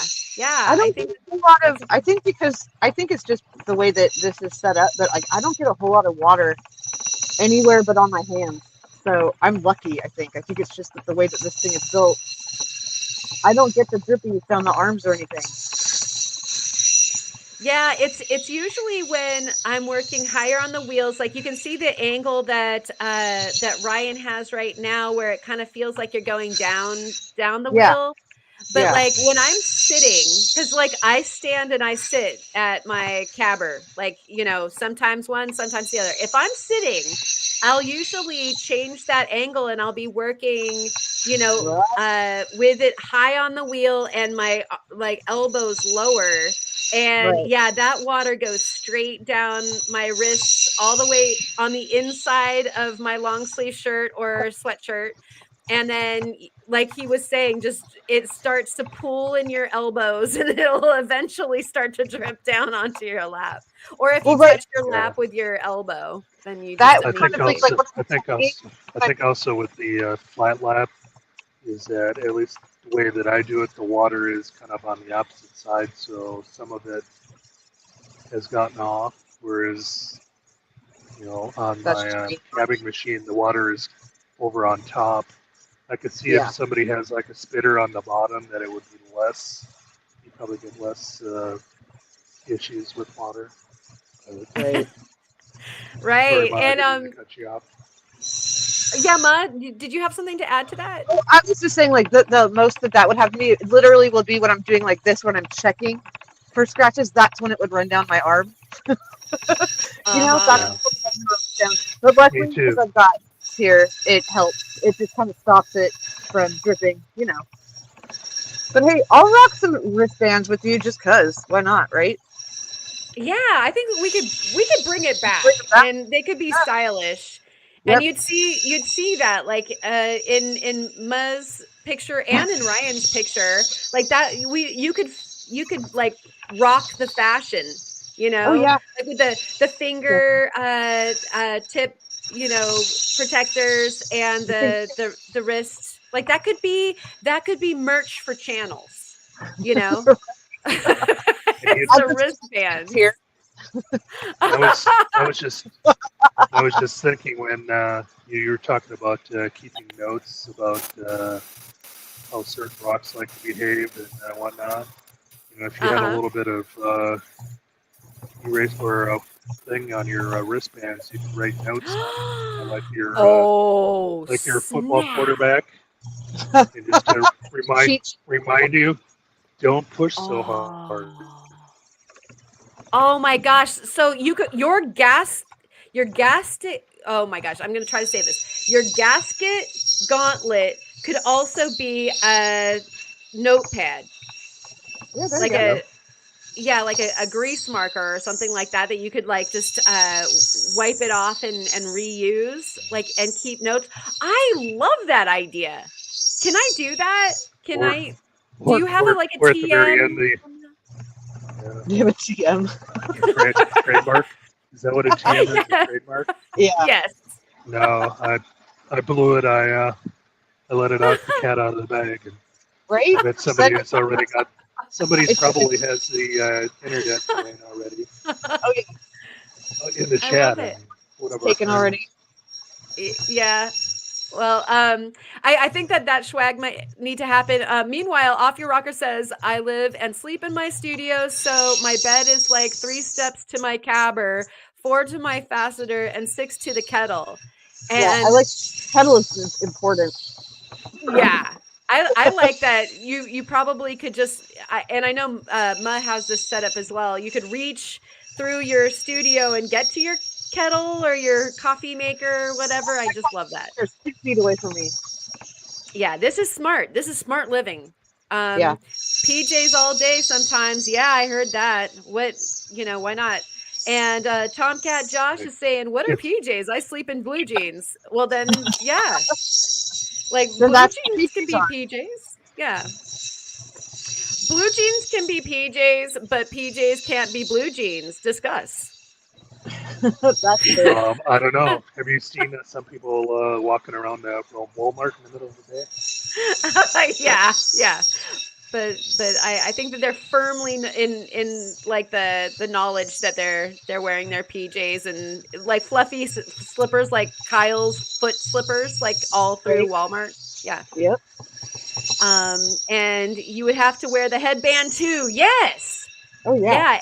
And I'm even thinking, Steve's daughter was cracking me up because she said that her neighbors were listening to tennis. Like we're watching a tennis match on TV, and she knew Nadal was playing because of the like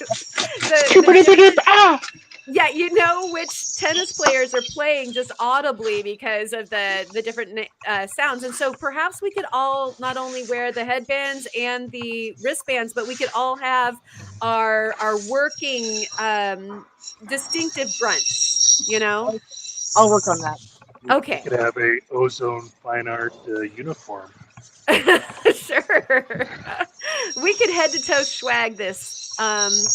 And yeah, dry off your rocks on your forehead. How many times have you needed to dry off a rock and you just don't have any dry sleeve or like Kyle was showing us the belly of a shirt before. Like a Well, lot of times my shirt right there is all wet from trying to dry off rocks, right? well, that dust is from the machine, but otherwise, I use an air compressor to dry off my rocks.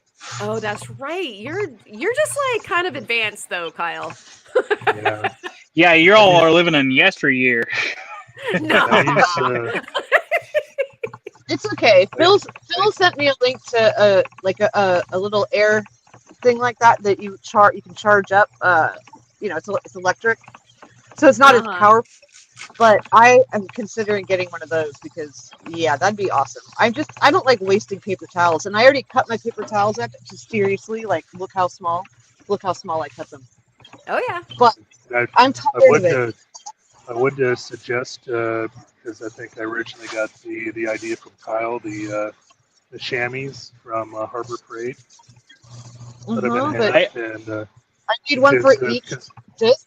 Like, nah, I'll mix them up, man. I'm not messing with that. So I use the same one. I probably shouldn't, but yeah, those work because they also then dry overnight. And good to go. I mean, it's a great idea. I would just mix them up, and I would get diamonds from one disc on the rock when I'm trying to. I'd be scratching it when I'm trying to dry it off, and that's the only thing I'd worry about with that. Otherwise, I'd be using something reusable. Absolutely. I like this. Off Your Rocker's like, ha ha ha! I've wrecked so many shirts checking stones, right? Like, I always go around with like a big, wet blotch. Like it's not very becoming.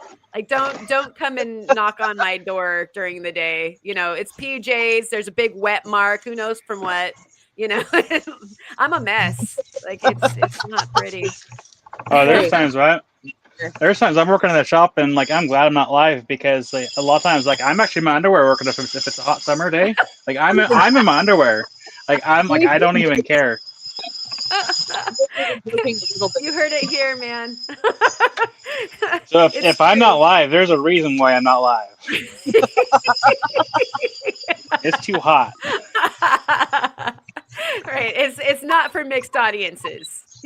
Nope. I mean, unless people want to have the paywall for that, but otherwise, like, Right.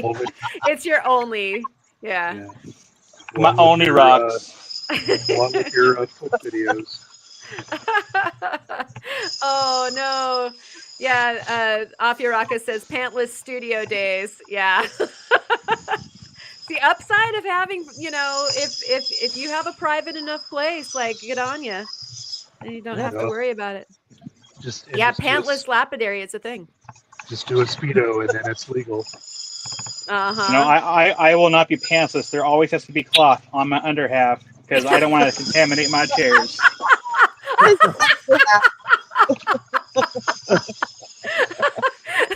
Yeah, it's not lap contamination, it's the chair contamination you're worried about. I don't want to buy new chairs.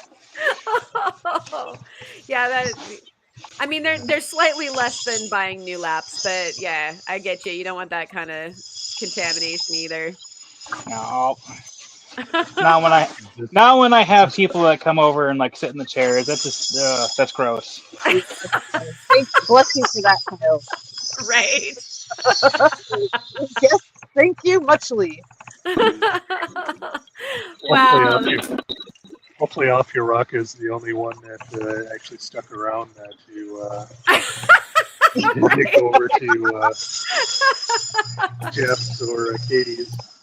Yeah, like just as soon as we know that there aren't that many people listening anymore, we like went directly off the rails. Like, yeah, you're welcome.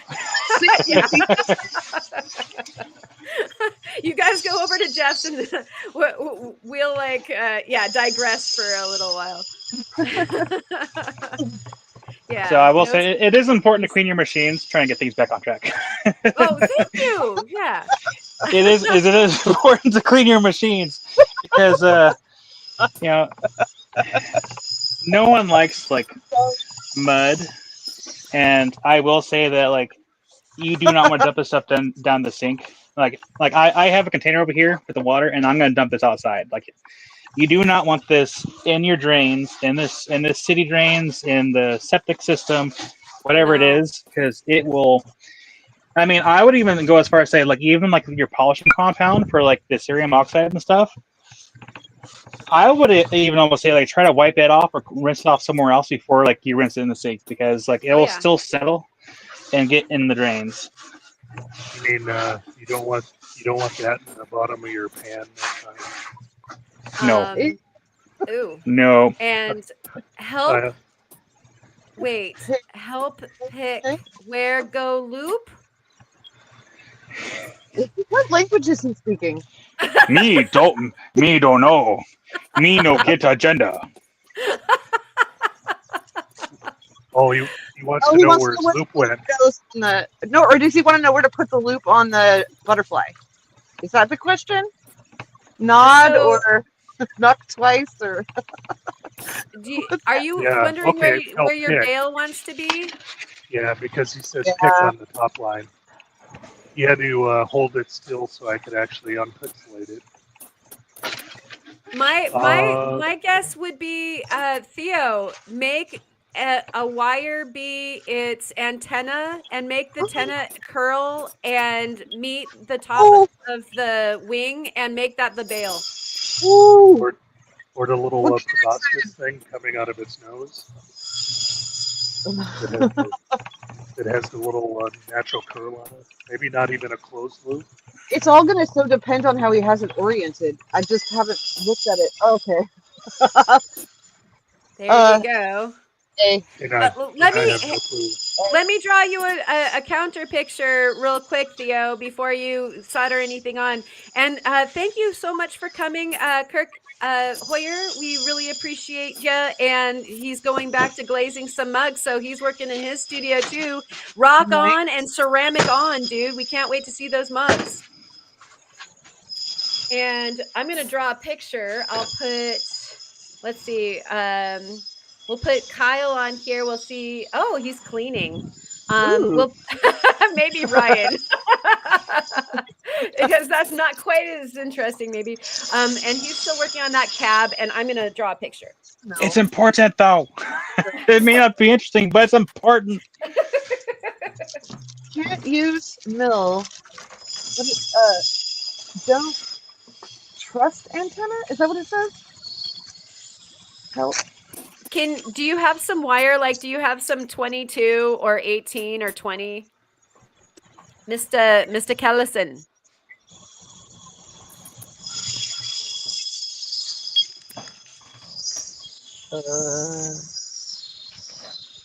I will show you my idea, and then you can cast it away if you feel.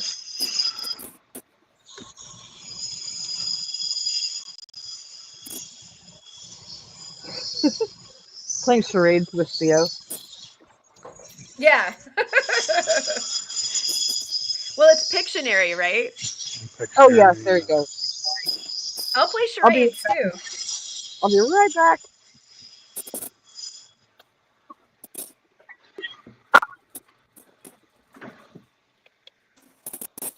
I was like really bad at Pictionary because I'm an artist and I try to make a rendering and it's not quick.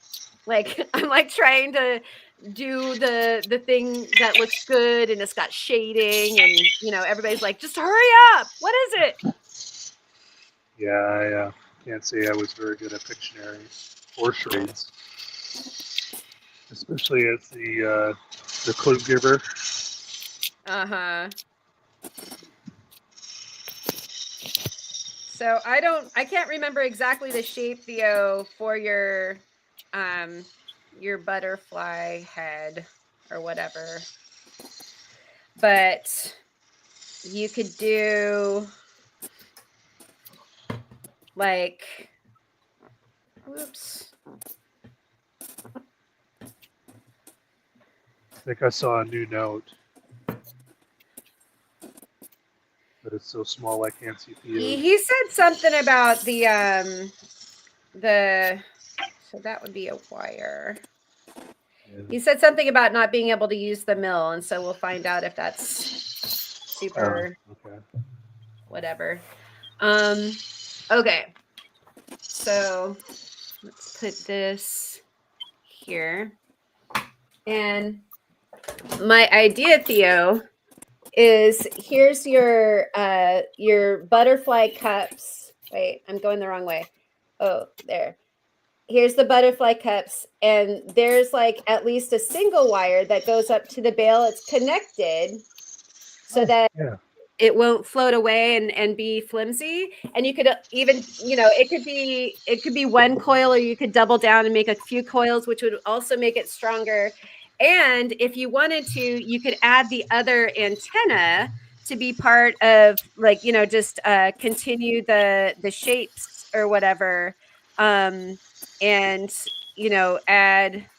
add more visual interest by adding the other antenna there too. And then if you weighted it correctly, like you found exactly where that sweet spot would be so that it hangs straight, if that's the way that you wanted it to hang. But then maybe not. But then at least the bale would be integrated into the design instead of having there, be like, here's a tumor on its wing, and it's, where the thing. I saw the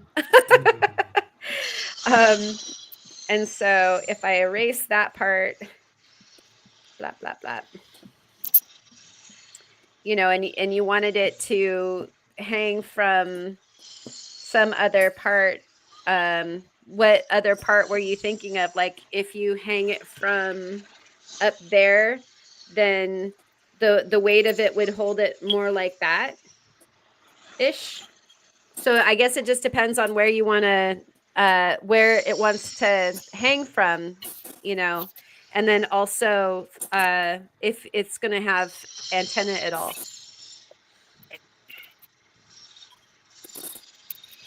Does anybody else want to weigh in on that? Yeah, because the only other I've been unmuted this whole time. I'll be honest.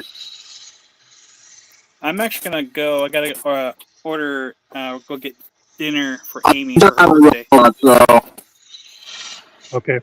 Okay, thank you so much for joining us, Kyle. So here's my thought process.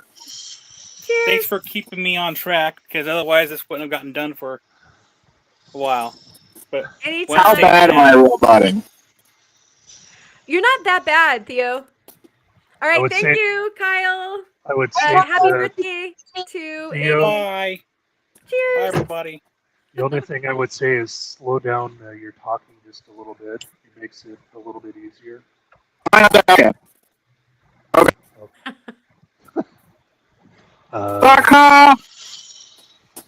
So, here's my thing. The center, of gravity is right here. If I put it too far forward, it's going to tilt this way, and if I put it too far back, it's going to tilt this way, but I don't really want. I want it to sit like this.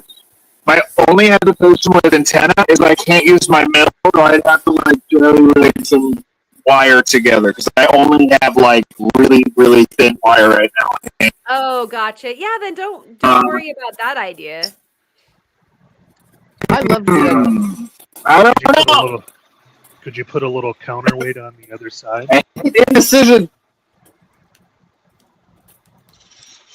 Huh?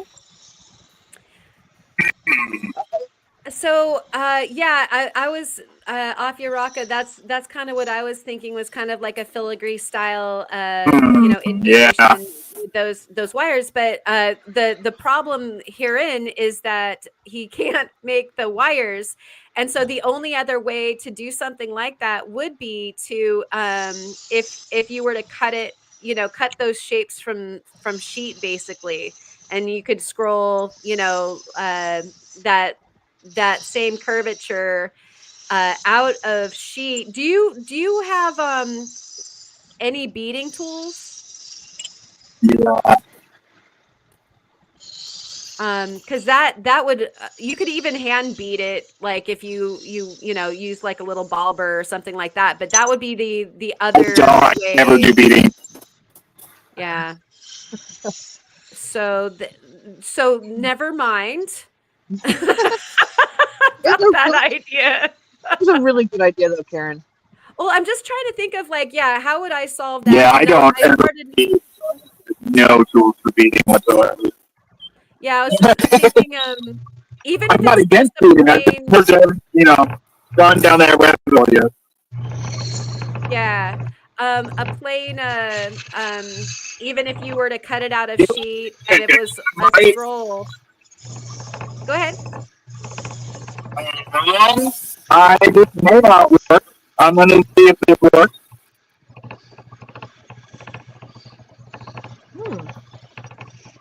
I do have hackroom. I'm going to see if my hackroom will actually feed through the mill and maybe I can turn something different. I don't know. The hackroom might work. Actually, let's do that. Yeah. Oh, I do have some. Yay! Yay! I do have some. Woo! That's exciting. There's got to be enough there. Something more than enough. Yeah. So I mean, now you're Yay! just off to the races. Do what you want.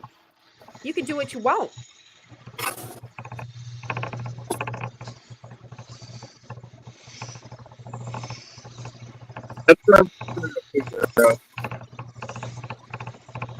Oh, okay. I'm gonna draw this down. Here we go. I'll be right back. I'm gonna draw this. Okay. I have no idea what he just said. I don't either, but it's exciting. Yeah. I'm Yeah. excited for He's not him. happy, so that's good. He said he was gonna go draw something. Cool. Oh. So I don't know if that means actually Very draw it exciting. or something Or else. draw it. Yeah. You're drawing your Drawing the draw middle or plate. drawing a picture. Or he might have been, drawing from the draw plate. Either many thing. Yeah, we are just on the edge of our seats again. The sentence was ambiguous. Indeed.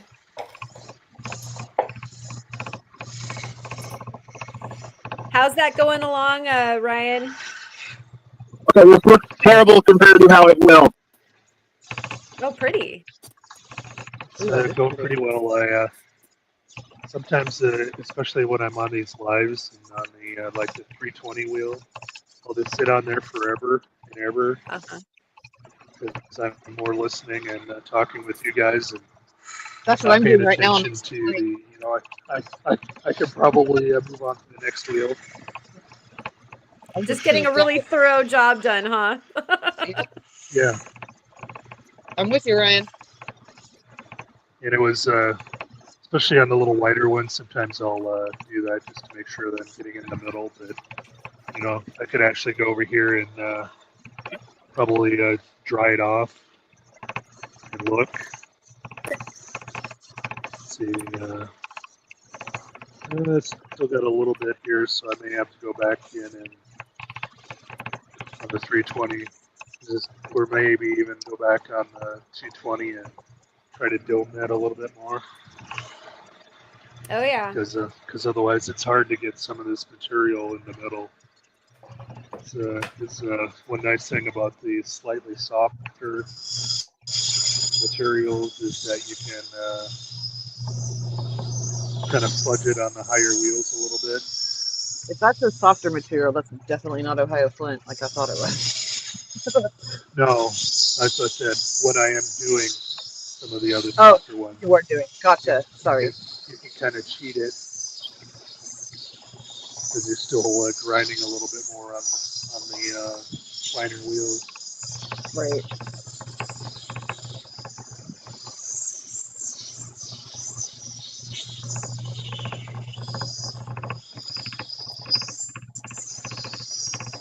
Hey, Karen, what you doing? Oh, I'm messing with my ball vise. Okay. Because I have one of the jaws is stuck in the open position, so I have to zhuzh it back. Have you been looking at this stuff under the microscope while you're doing that? Is that what you're doing? Like, I was why you- yeah, I was getting ready to look at the serpentinite underneath the microscope. Yeah. Very nice. Since it's just right here. Yeah, And why- we were waiting for Theo to draw his beautiful butterfly strokes of genius. I thought I would I drew it, but I don't like it, so now I'm reconsidering. that's the beauty of the dry erase board. Oh yeah. Erase and start over. Karen, is your ball vise self-centering? So both jaws move, or just Yes. one jaw? Okay. Yes, both of my jaws move, and therein lies the problem when one of them gets stuck. Yep. So that's what I had to like. I had it all the way open, and when I started screwing it back in, it left one of the jaws behind, and so I just had to go back and orient it right. It's a nice feature of that one. Did you ever take a look at that small little cheap one? I had put you the link on. Oh yeah. Yeah, I don't know if that one had the ability to also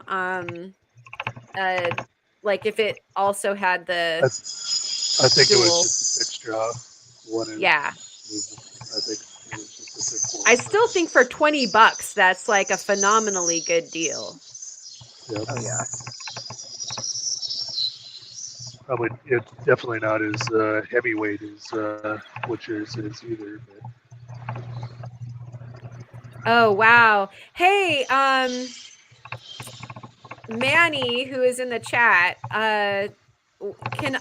he just sent me the it looks like his finished carving. Have you guys been watching him over on the Discord? He was working on a jade carving. Did anybody else see that? Did yeah. Yeah, it looks like there's finished pictures. Can I show those? Manny, can I show those to everybody here right now? Would you mind that? Let me know in the chat and I can share screen with my Discord because I would love to show everybody. They're so pretty. That's Said sure. awesome. Okay, here's what I'm thinking. Okay, right after Theo. Theo, we'll have a look Yeah, at that. that idea. I think the body is so small that they just look weird. So I'm thinking just doing something like that, and then I can use the bottom circle as the loop.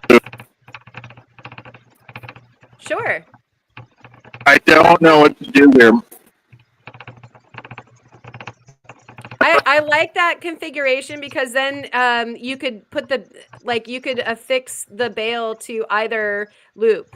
You know what I mean? Like if you and see which balance you liked better after the stones were set. But I think that it's elegant in its curvature. That's very true. That's kind of what I'm leaning toward. Yeah. Do it. Hey, you guys, you know how I said that I was having a giant agate? Huh? What? Huh? Am I roboting? A little. Well, all right, one sec. We're going back to whiteboard. Yeah. Oh, yeah. now where's my Sharpie? What? where's my Sharpie? Thank you, Ryan. What would we do without you? Amazing. How do you even? Yeah. I How thought, can you I tell thought what one that- of the other words was something about agate. Yeah, I heard that. It's not like too- I hear bits, but not the entire.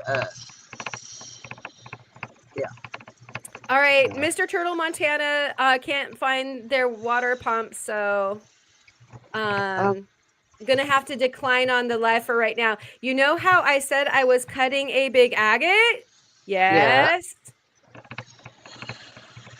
So I did hear agate. On the saw. Wait for it.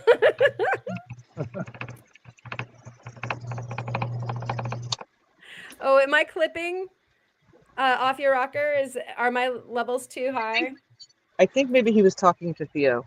Maybe Oh, okay. because you sound fine.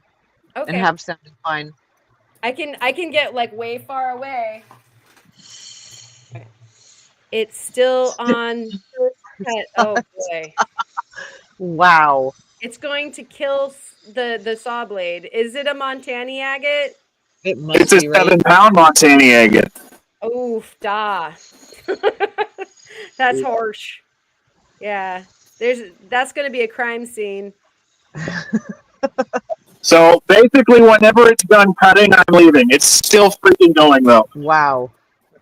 Didn't you start that like before the live? Like, I feel like you were telling me about it like an hour before the live started. When the live started, I started it. Wow. Okay. Wow is All right. right. So, let me see if I can't get our beautiful jade piece up here to look at while we bite our fingernails on Theo's project, waiting with bated breath to see what happens. So, can you guys see that? Yeah. Ooh. Look at that. Let me make it big. There. So, Manny, can you walk us through what we're looking at here in the chat, if you don't mind? That's really cool. Oh, it's just gorgeous. You know, talking again about like composition, we were just watching Theo try to achieve it with his scrolling bale there. And Right? yeah, and here we have just beautiful composition. And it looks like Lesbian Rockin' is here. Good to see you. Saying hello to Ma, Ryan, and Theo, and Rock Lovers. Thank you. And Resort Dog is here as well. Horsehair agate is twice as hard as the plume from the other side of the dig. That's so crazy. Wow. You know, like most scale, like don't tell the agates that they're supposed to be, you know, in that 7.5 arena. Right. Okay, no. Yeah, they're all sorts of different hardnesses. Right. And Afyaraka is saying, I drew up about 20 designs on paper using the blank slab. Cool. I was going, go ahead. Oh, he was just, I think he was saying earlier that it was the first time he'd done this kind of carving. I just wanted to ask about that. Like, I didn't catch the whole thing you said. Do you remember, Karen, what he said about that? I don't. So, yeah, Manny, is Ma correct in that this was your first time trying something like this? And landed on this leaf design, which I also was going to ask, you know, if it was like, did you just jump in and start carving and this is what came out like automatically, or if you had like, you know, kind of a preconceived design. Right. So that is cool to know. And oh, and Resort Dog is talking about opal centers too with marcasite, just white opal, but still not common out of Graveyard Point. Yeah, there's such a huge range of stuff. I actually have some of the exact type of graveyard that you're talking about, having mined it with the marcasite and the opal in it.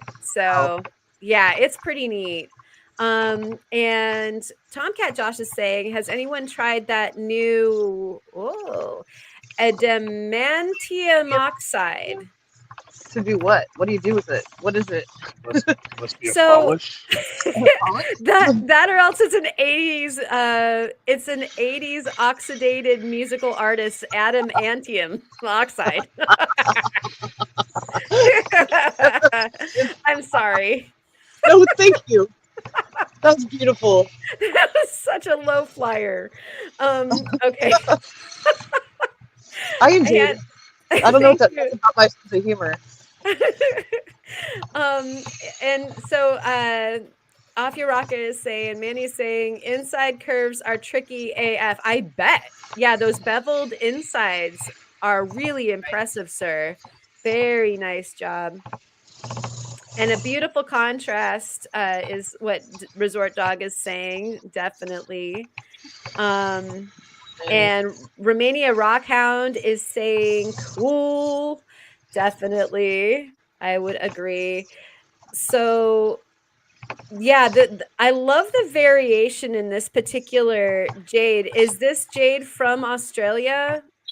Do you guys remember, or can you answer that, Manny?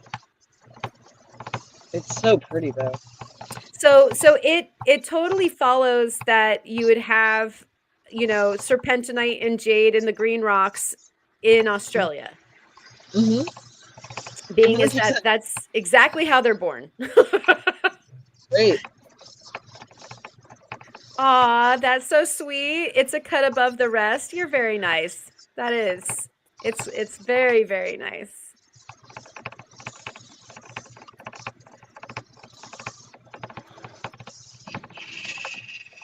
The adamantium oxide. I'm looking that up. I'll never not laugh at it for the rest of my life. Okay. So adamantium, it's like adamantium. That's so awesome, man. You could have like a cover band. Right? Yeah, is not naturally occurring. This is the AI overview, TM, whatever. Thank you, Googles. I have to cite my source here. And so, occurring element or compound, it is a fictional, virtually indestructible metal alloy from Marvel Comics. We did not get it. I Like, was wondering if that was the Wakanda or not, but it's been a while since I've watched those movies. it's like unobtainium. Yeah. Right. Okay. Right. So now my next question has to be: was Adam Ant a Marvel comic action hero then, I thought Adam or was Ant it just that? was a rock musician. Yeah. And so Romania, I believe this is jade. And so it's not chrysocolla or chrysoprase, but that I don't blame you for wondering that, because that almost aqua blue, that like kind of mint greenish aqua bluish stuff that's the lightest going through that marbling is absolutely, gemmy looking.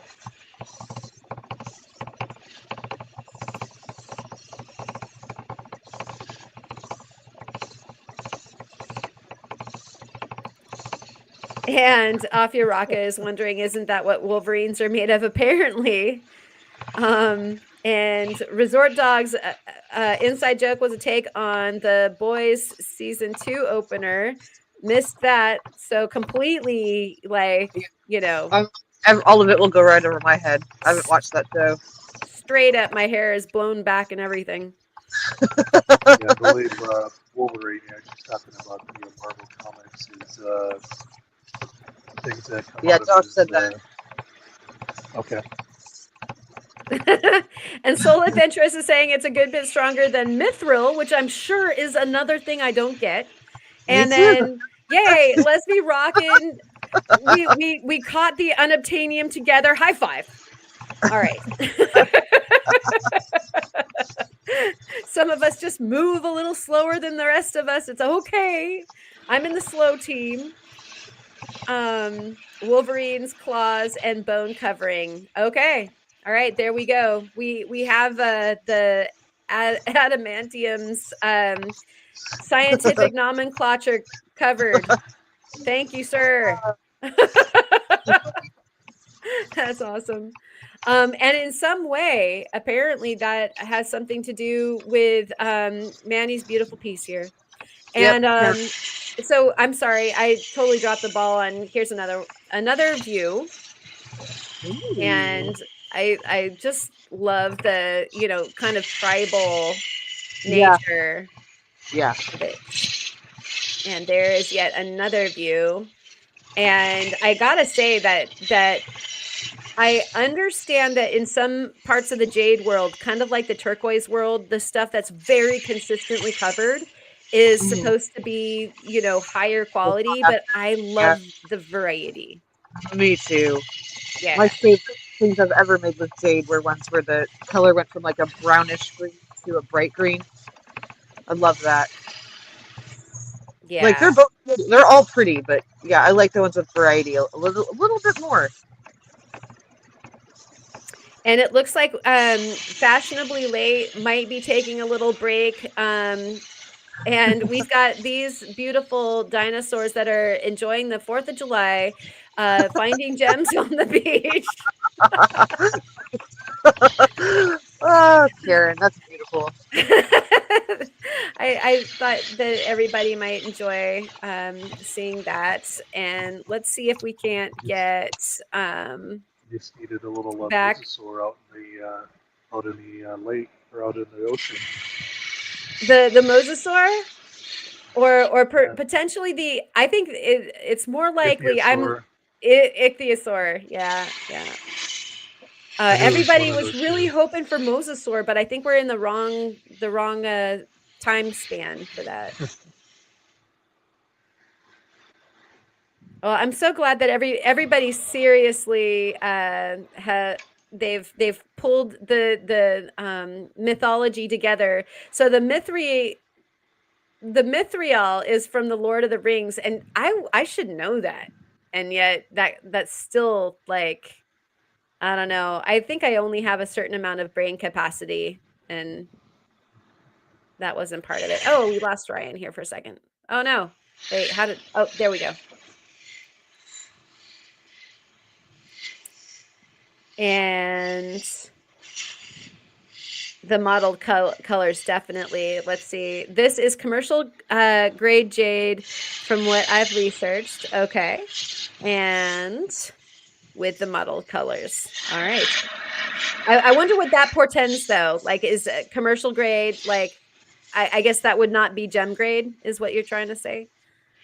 And yes, we would love to see the making of something like that, Manny. I hope that you made a video out of it. Although I understand if you didn't, on account that so often we're just like doing the thing, and then afterwards you're like, I really should have recorded that. And just to make sure, given the color, that if you make any kind of jewelry out of it, either it enter it in the jewelry making contest, or at least put it in the showcase. Oh yeah. So thank you for reminding us all of that, Ryan. So the summer colors of blues and greens are the current jewelry showcase and jewelry contest subject. And so if you are over on our Discord and like Manny is, and would love to be part of the showcase and or the jewelry contest, our month of July is just based on using a stone or rocks from that color palette in your jewelry. And so literally, if Manny were to tie a leather strap around, part of that piece and hang it from his throat or his ankle or, his bicep, Wherever. it doesn't matter. It would be jewelry. And you could enter it in the showcase, or if you wanted to enter it in the contest, you could do that. Mm-hmm.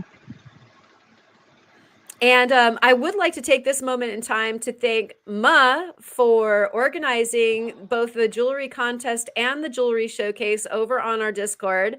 She's our beautiful moderator for that. And she also was the one that wrangled all the makers for today's Maker's Bunch. So thank you so much for all the hard work that you were doing. You're so welcome, and I think I've been muted this whole time, and I've been talking this whole time. No, I was like, Ma is so quiet. No, Ma has not been quiet. Oopsie. Oh my gosh. I saw your ice cream there also. Don't think that that went unnoticed because I did see you have some ice cream. Yeah, I had to. It was like, hey, psst, come here. Just get a couple bites. I couldn't say no. Oh my Yeah, gosh. Okay, so Manny says he's gonna wear it as a nose ring. Yeah, it'll work. I love it. Oh, and Tomcat and Josh, we love you. So, of course, we love all of your wonderful humor. In fact, all of the humor. Like, bring us humor. Rocks and humor. Like, those are my two probably greatest weaknesses for sure. Oh, and Fashionably is back. He's back. And there's something happening. Look. Ooh, that's so pretty. Yay! Beautiful. We love it. Do you love it? You love it, buddy? You love it, muted friend? Yes. What? I did not catch that. Wow, Ryan couldn't even translate that one. I was just gonna say that. Oh, if it's flipped on Ryan, then there's no way for any of us to know. I was going to, and he doesn't have to do this now, but maybe check something to, because I just checked, and does my audio actually sound better now? Yes. When I went into my audio settings, I found that it was actually connected to my iPhone microphone instead of my headset microphone. So it was sending me I was listening to you on my headphone, but the microphone was coming from the phone, so I could see why you were muting me earlier. So yeah, and Theo is saying my phone is crazy overheating lols. And Alexis said, use the whiteboard to communicate, T. And so thank you guys. It's a teamwork effort to get Theo's communication going. But seriously, dude, that butterfly is gorgeous. We can't wait to see it set with the opals. I would love to know when that might happen, but you probably are melting away and we'll have to like have a cliffhanger on that. I wonder if I it's rocket just need to restart my phone. Right. Yeah. I got that, I think. Jenny is offering Theo's phone some ice cream. It helped me. Yeah. I feel much better after. Can we buy him a burner? I'm so excited for that necklace is going to be so beautiful. And yeah, thank you for coming in, hanging out, Alexis. Oh, and there he goes. He's gone. I think that what those beautiful dinosaurs are celebrating in the background is the exploding of Theo's phone. Yep. Isn't that true? It's an opal fly. I love that. That's so sweet. All right, let's see. Oh, he's back. Wow. Oh, look at how clear that is. You guys feast your eyes on this clear. Oh, nope, I ruined it. Never mind. There it goes. That's a glorious few seconds. It was a very glorious few seconds there. And let's see what you've got there, Ryan. Oh, that's the crazy lace. Yep. Ooh, pretty. God love crazy lace. I think that one with the little swirlies on it will be the top. And I will let you know that I may have to get a new cord for my charger because even though it's plugged in, I'm taking more energy out of my phone than putting in. So right. It gave me the 20% warning. Ruh-roh.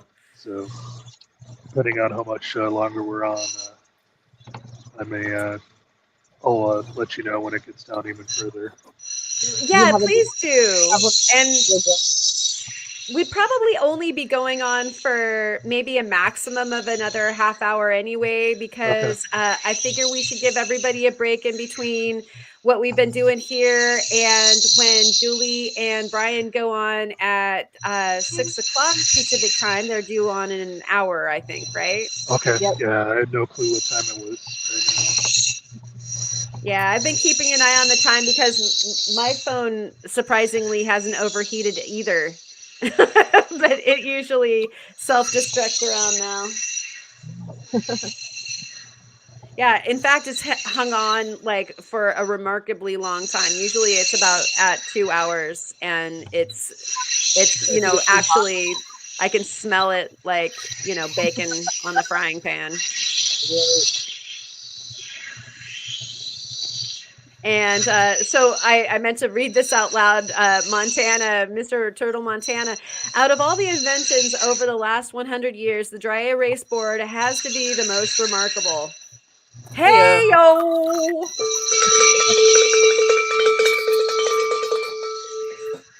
Thank you, sir. I love your humor is fantastic. Thank you. We all need that in our lives. And Jennifer says, as long as you don't use a Sharpie on it, Mr. Turtle, raise your hand if you've ruined your dry erase board with a Sharpie before. Oh yeah. Oh.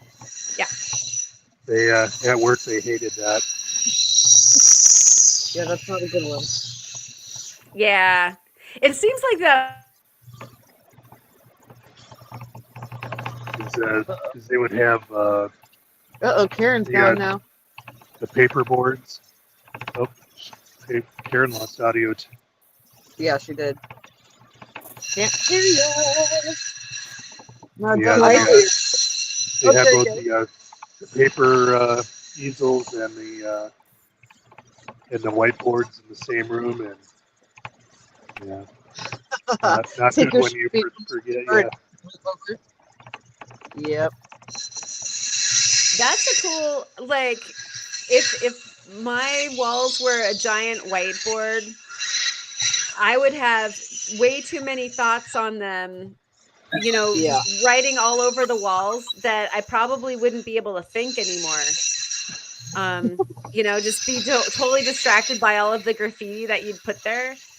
Yep. Is that what happens to yours, Manny? I would love to hear. Like, do you write all over your walls, and then I don't know? That would be crazy, because I know I would write all over, and it would be like discombobulating.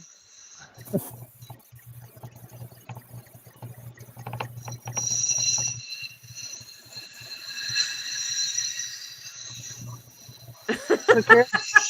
He says it's exactly like that. That's funny. What were you gonna say, Ma? I was just gonna ask you how your little vise was doing. Were you able to? Oh yeah, I got it all.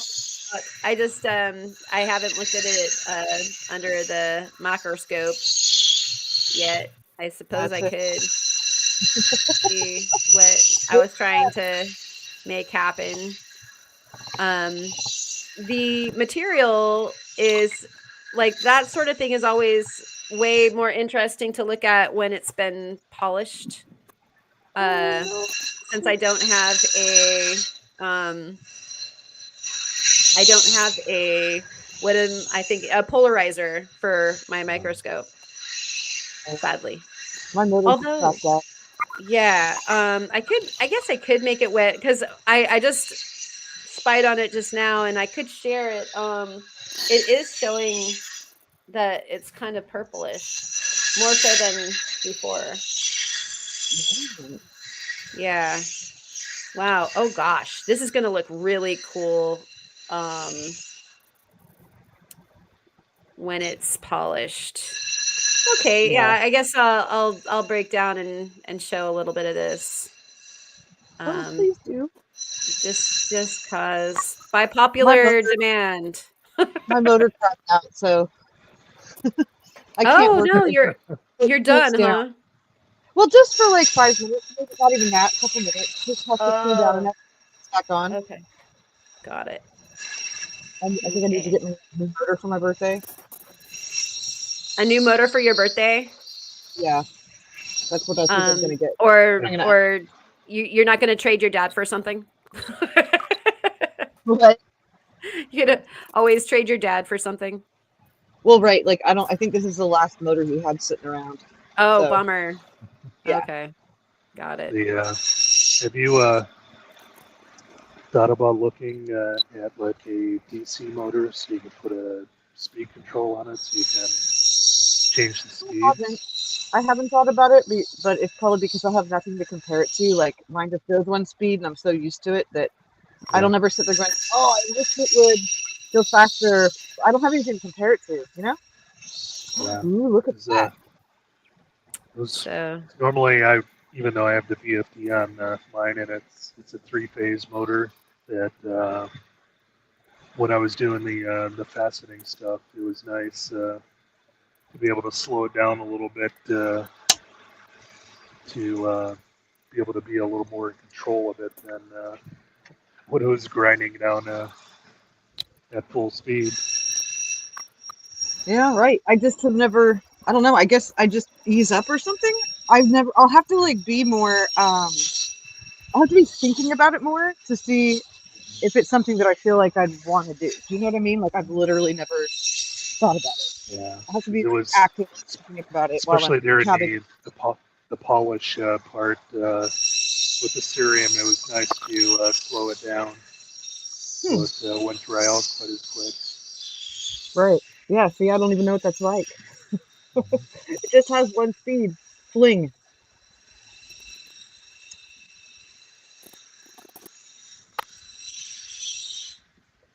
That's really pretty.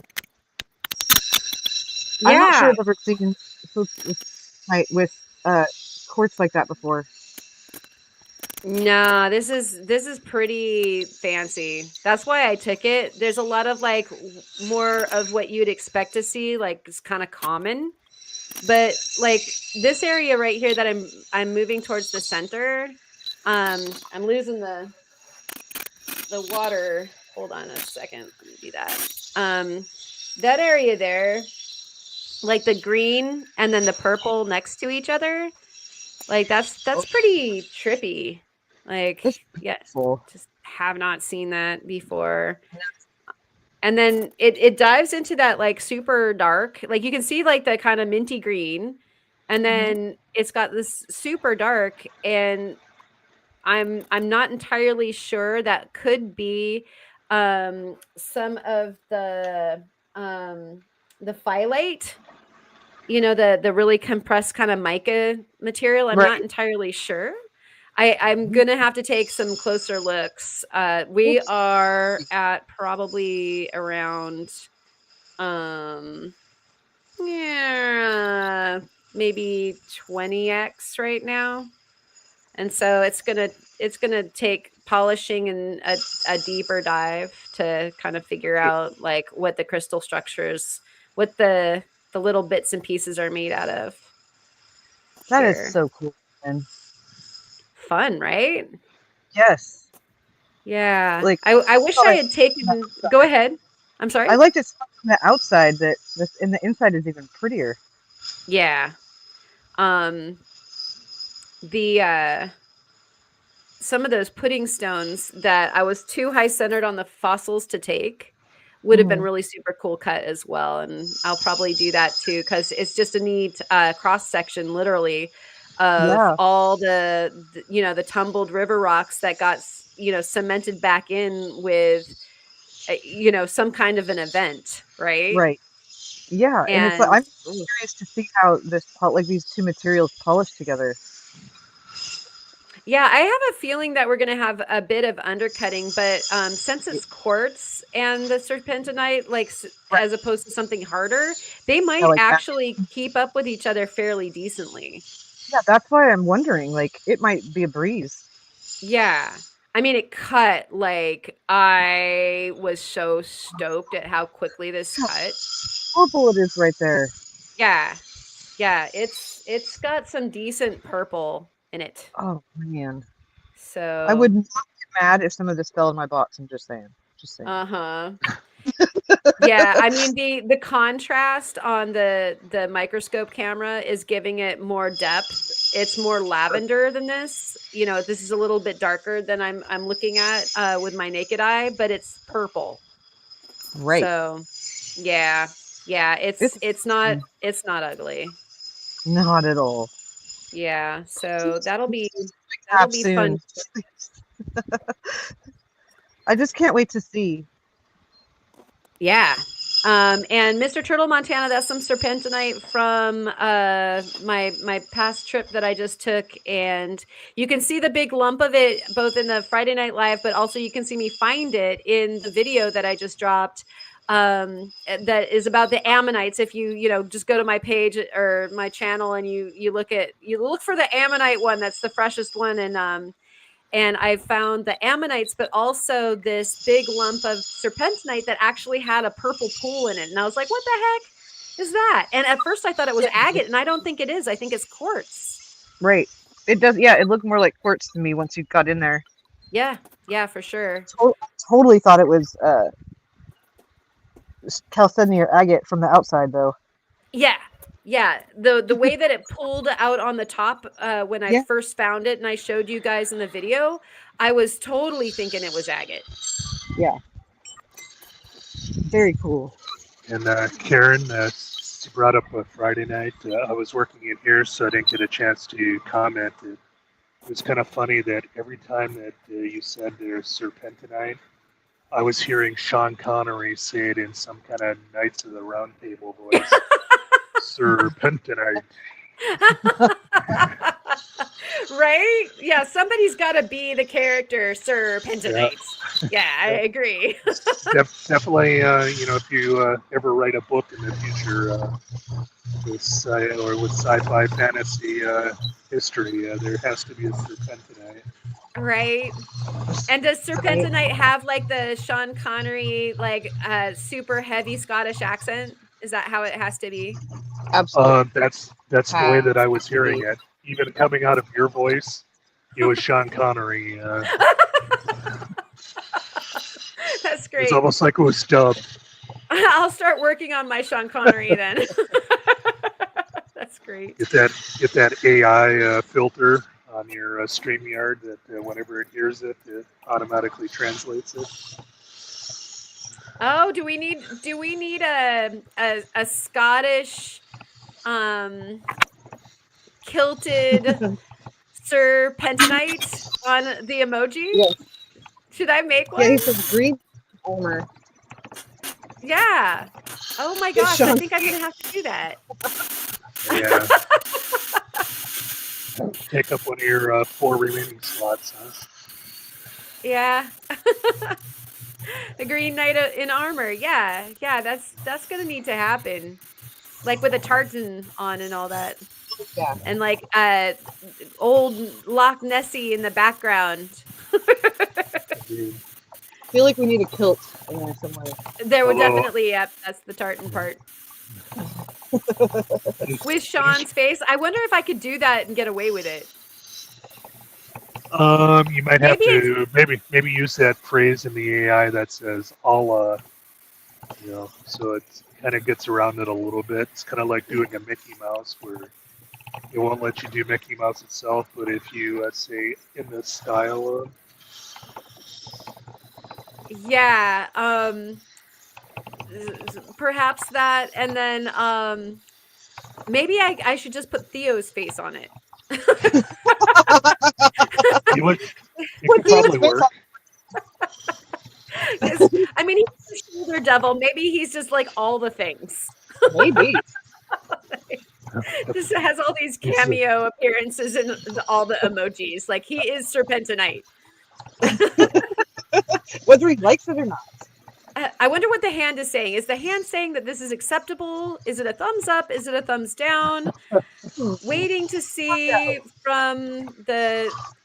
Wait, did anybody catch that thumb? That was too fast. Oh, no, but he's just standing. Never mind. I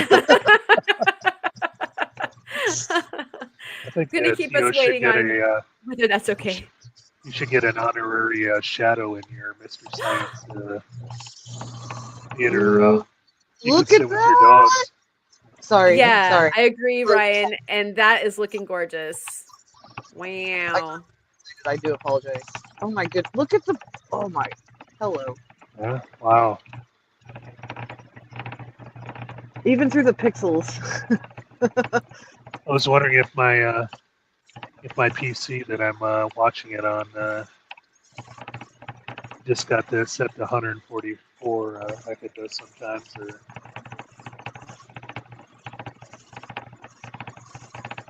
I'm gonna need Theo to post pictures of that somewhere so we can see it Yeah. in all of its Oh, glory. I'm sure he's going to treat us all to an eye full of that beautifulness. and once again, I think there's probably enough blue and green in it that With opal, you could enter into anything, right? Yeah. If it's a color theme. And it's a piece of jewelry. yeah, for sure. Tomcat Josh was saying back to Resort Dog, come back with positive energy, my brother. And I like would agree. I hope that things turn out okay for you over there. I know that you go through a lot with your claim situations and everything. So you know, best of luck to you, sir. And boy, Theo, yeah, we need you to definitely post that up on the Where? Discord. Huh? Hmm? Does Theo need a new phone? I don't know. I think that phone just needs to behave. Yeah. It's either that or it's stuck in low data mode all the time. Ah, See, that's what's happening. perhaps. I'm wondering because he says that the microphone doesn't do that when he's just recording on the phone. Right. Whether if he's using the web or if he downloaded the app and if he uses the app, 'cause I think the app does some compression itself. Then maybe there might be a couple things you could try is going through the Discord or the StreamYard app instead of the website.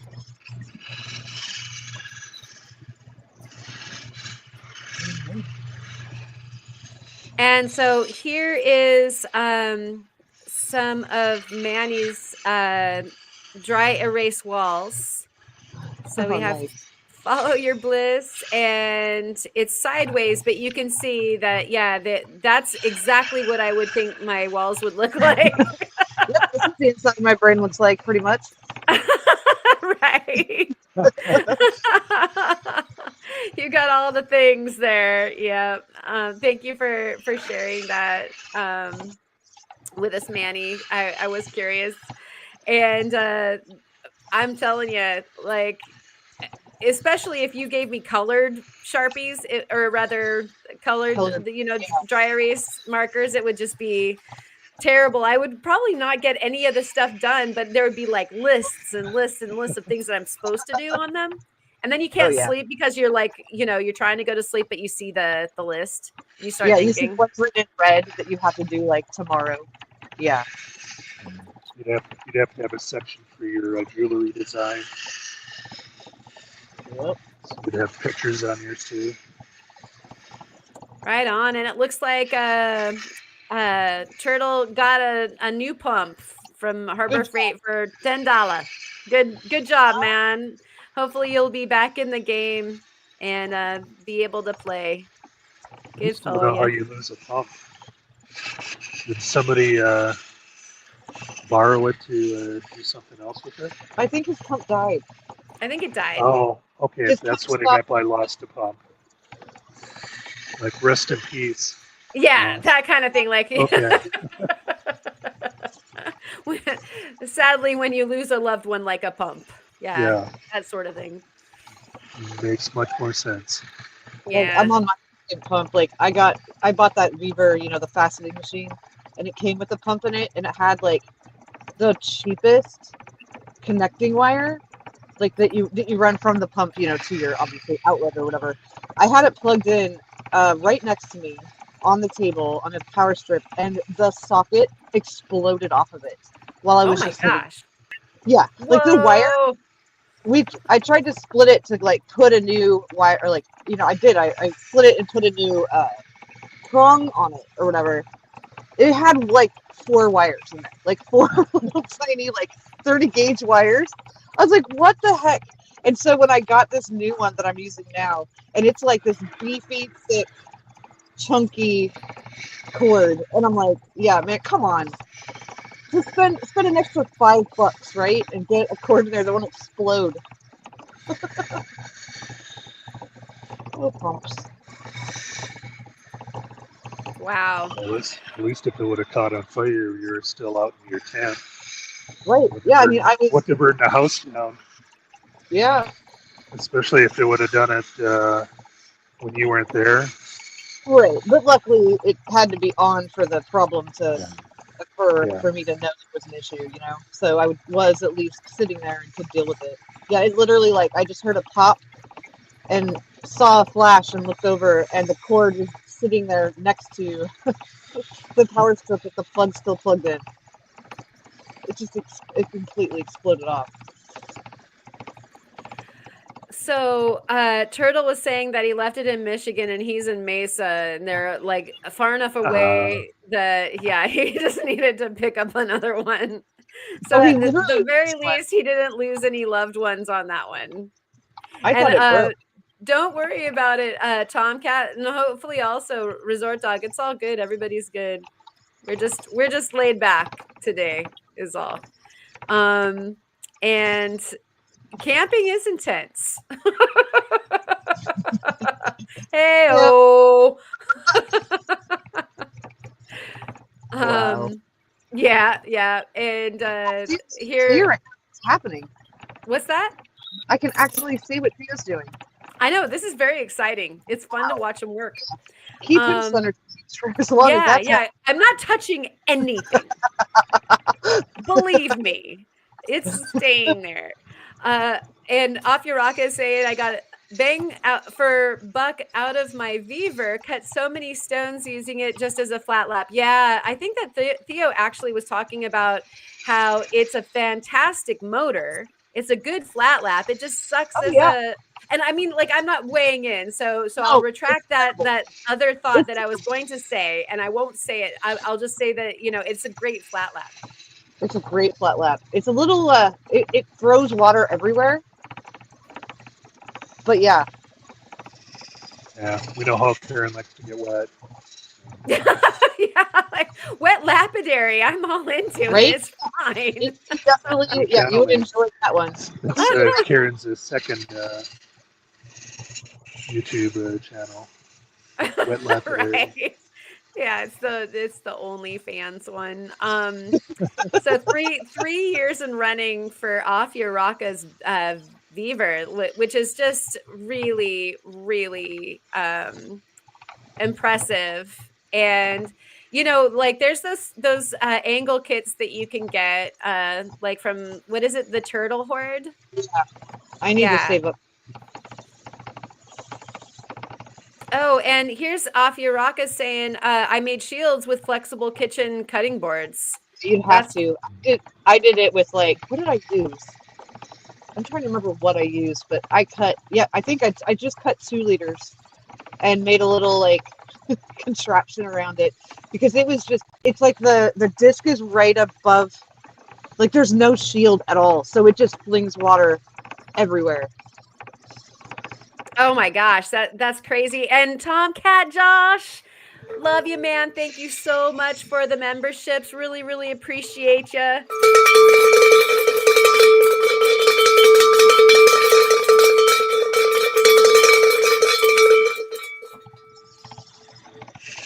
Woohoo! So welcome in new members.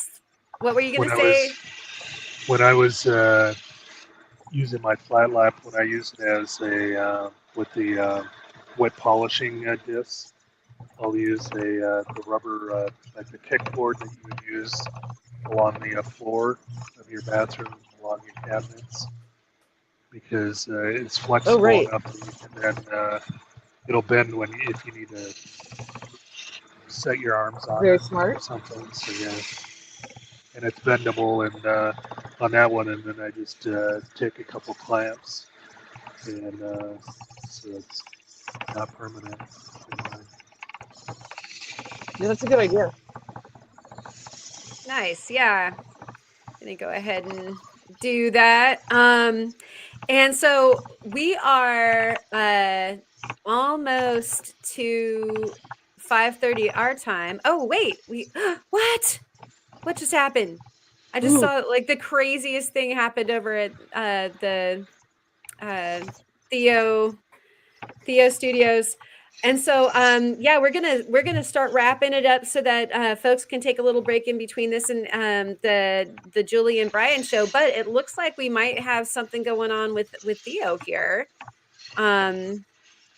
Possibly, maybe. No, I dropped you. Oh, I okay. brought myself up. My phone fell out. It was exciting. I was like, "Whoa, what just happened?" I saw your face, and you got like far away, and it was very dramatic.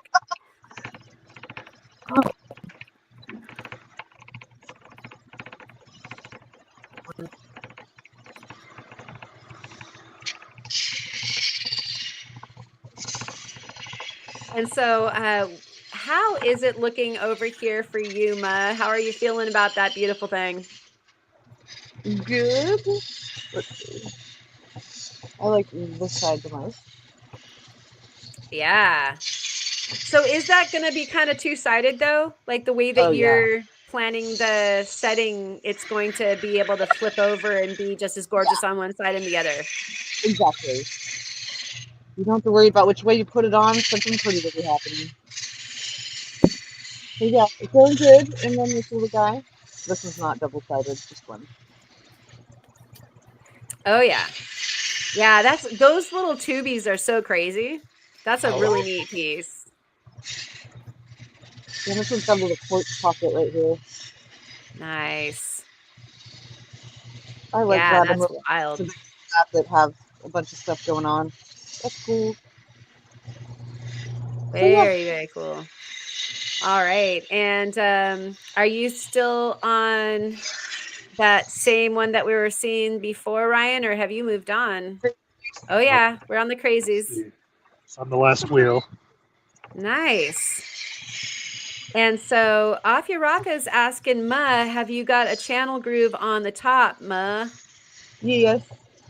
Here, I'll show you. Sorry, I dropped it, so I had to put it in a something cleaner for a second.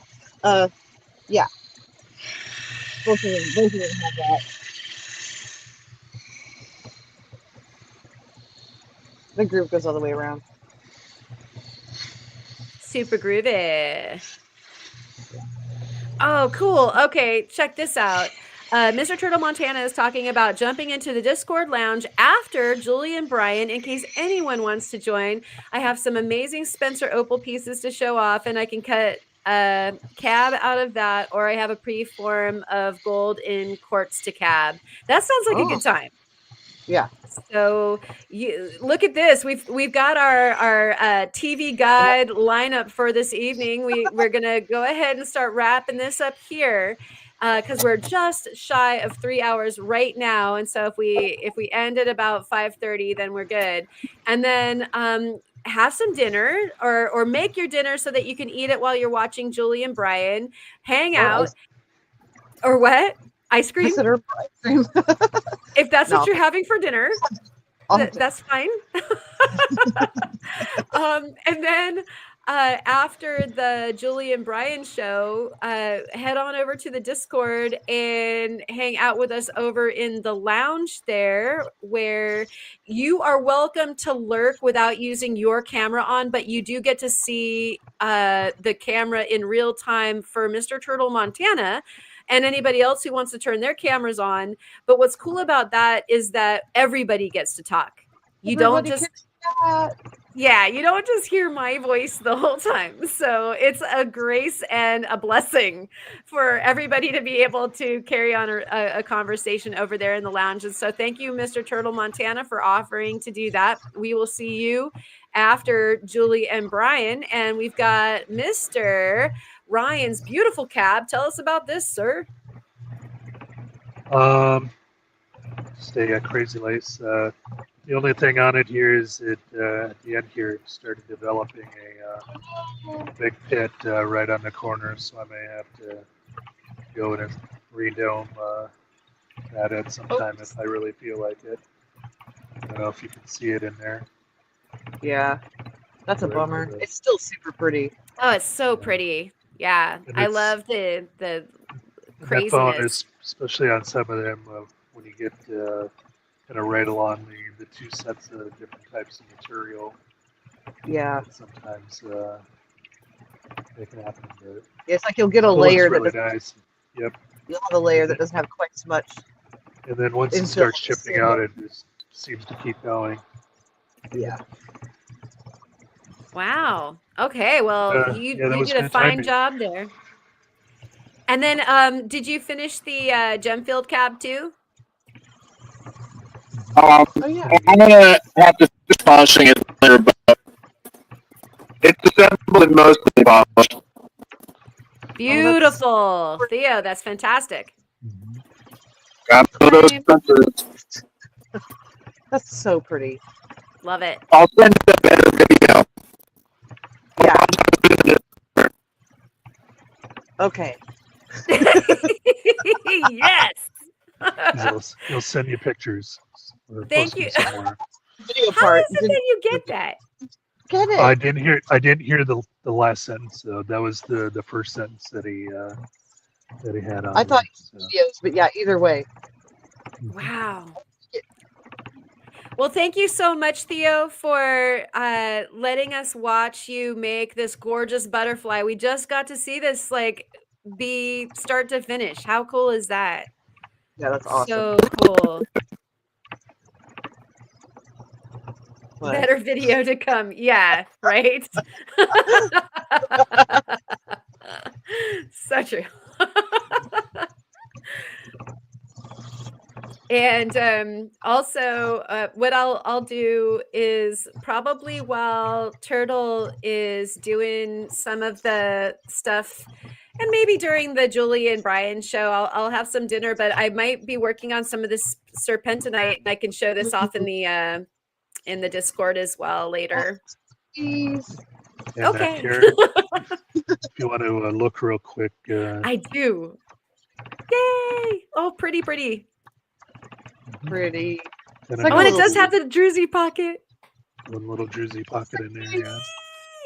That was my favorite thing that I didn't know about Gemfield before I started working it. Was that at some of the terminations of the bullseyes, you get a pot of gold, like you get a That's druzy pocket. Yeah, That's so awesome. That was kind of nice because we saw the one kind of really light spot on the one, and another one kind of came in as we were doming it. So we kind of have two cloudy looking. I don't know what Oh, the yeah. mountains are doing up in the sky though. I love it. So pretty. Thank you. And we've got a message, a cryptic message coming in from Theo. Thank you for sharing, Ryan. That's so pretty. As I said last time, no more lives on this phone. I hate being a robot. I'm sorry, Theo.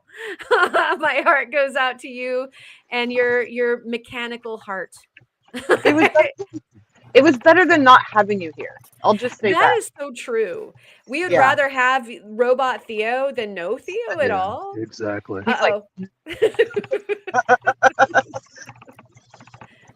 Hopefully we can create a situation, a world that the real Theo can come. Was it though? Yes, it was. It was really Theo. It The was. world Yeah. needs the world needs more 100%. Theo. The world always needs more Theo. It's always Nah. It's 'Cause- just add some more texture and Yes, it was. entertainment to the show. Well, we got to see the butterfly be born. We wouldn't have seen that otherwise, even though we didn't get to hear Theo's voice narrating in the way only Theo can. But Right. yeah, it was such a pleasure and a joy to see And, this Yeah. beautiful thing. And whiteboard Theo is pretty funny. And since we can't see Theo, when he set those stones, was that one of those where you kind of bend, where you put it in and you bend the bezel over the rock? Yes. Yeah. Because I'm sure he probably has stuff to polish, but I'm amazed by just how quickly he put that together. You know Oh yeah. you know that he's done this a few times. Just a few. Yeah, that was about 3 hours, a fantastic tour de force to create what I would imagine is an Argentium piece of beautiful silver jewelry Yep. for us to see from scratch. So rock on, man. Thank you so much for treating us to that beautiful show. Yep. And let's see, we've got Mr. Roboto versus Butterflyo. No, thank you, Theo. Thank you. And Is, Mon, yeah, I it's gotta, Mr. gotta Roboto ask- and Mothra, I think, right? I gotta ask, Mon, did your thumb tape change colors? Yes. Okay. Yeah. I thought got was oil losing on it. I got oil on it, and it just gets super gross if there's oil on it, so Yep. it had to go. Yep. I thought it And was the a mood bandage. Yeah. Right. Well, It's either earlier that or- someone thought my thumb was really gross and wrinkled because the other one was exactly skin colored, so I decided to go with blue. So it's a little obvious. This is not my skin. Yeah. Yep. Yeah. Oh my gosh, Mystery Theater movie right there. No kidding. Off your rocka. We need Mr. Roboto and Mothra, MST3K. We'll all riff it in the lounge at the Discord. Sound good? Yep. It's a date. Yep. All right. Well, we are going to sign off, and we'll let you all get your refreshments and everything ready for the Arizona Rockhound Expeditions live put stream my, that is coming up at 6. And I'll put my phone and my headphones back on the charger. Hope to be ready Yeah. for later. Charge on there, Ryan. Thank you so much for showing us your cabs. Ma, thank you so much for showing us your cabs and your beautiful, beautiful creations there with the flat lap. Did you want to show us more? No. My motor died, so I was like, oh, okay, I'll just put my rocks there. Yeah, there you go. They're still doing what they're doing. Nice. I'll post pictures when they're completely done. Yep. Posting pictures over on the Discord for all of this beauty that we've got going on here. Just a gorgeous, gorgeous amount of work here in the studios. Always so much fun to be, drop count, invited into everybody's studios. Watch things like that happen in real time. Wouldn't be fun if I didn't drop at least one thing, right? Right. This is not rehearsed. This is truly live, everyone. You wouldn't believe it, but it is. And thank you again, Theo, for sharing your butterfly. And we'll say goodbye to you right now. We'll catch you over there in the Discord and over on AZRE's live stream here in about a half an hour. Cheers to Off Your Rockamani and Mr. Turtle Montana and Lesby Rockin' and Tomcat Josh and Resort Dog and all y'all that had come by earlier and hung out with us. We really appreciate you. Happy 4th of July weekend. We'll catch you on the flip side. Cheers and good night. Send me that link, Karen. Thanks, Ryan. Thanks, Theo. Thanks, Mom.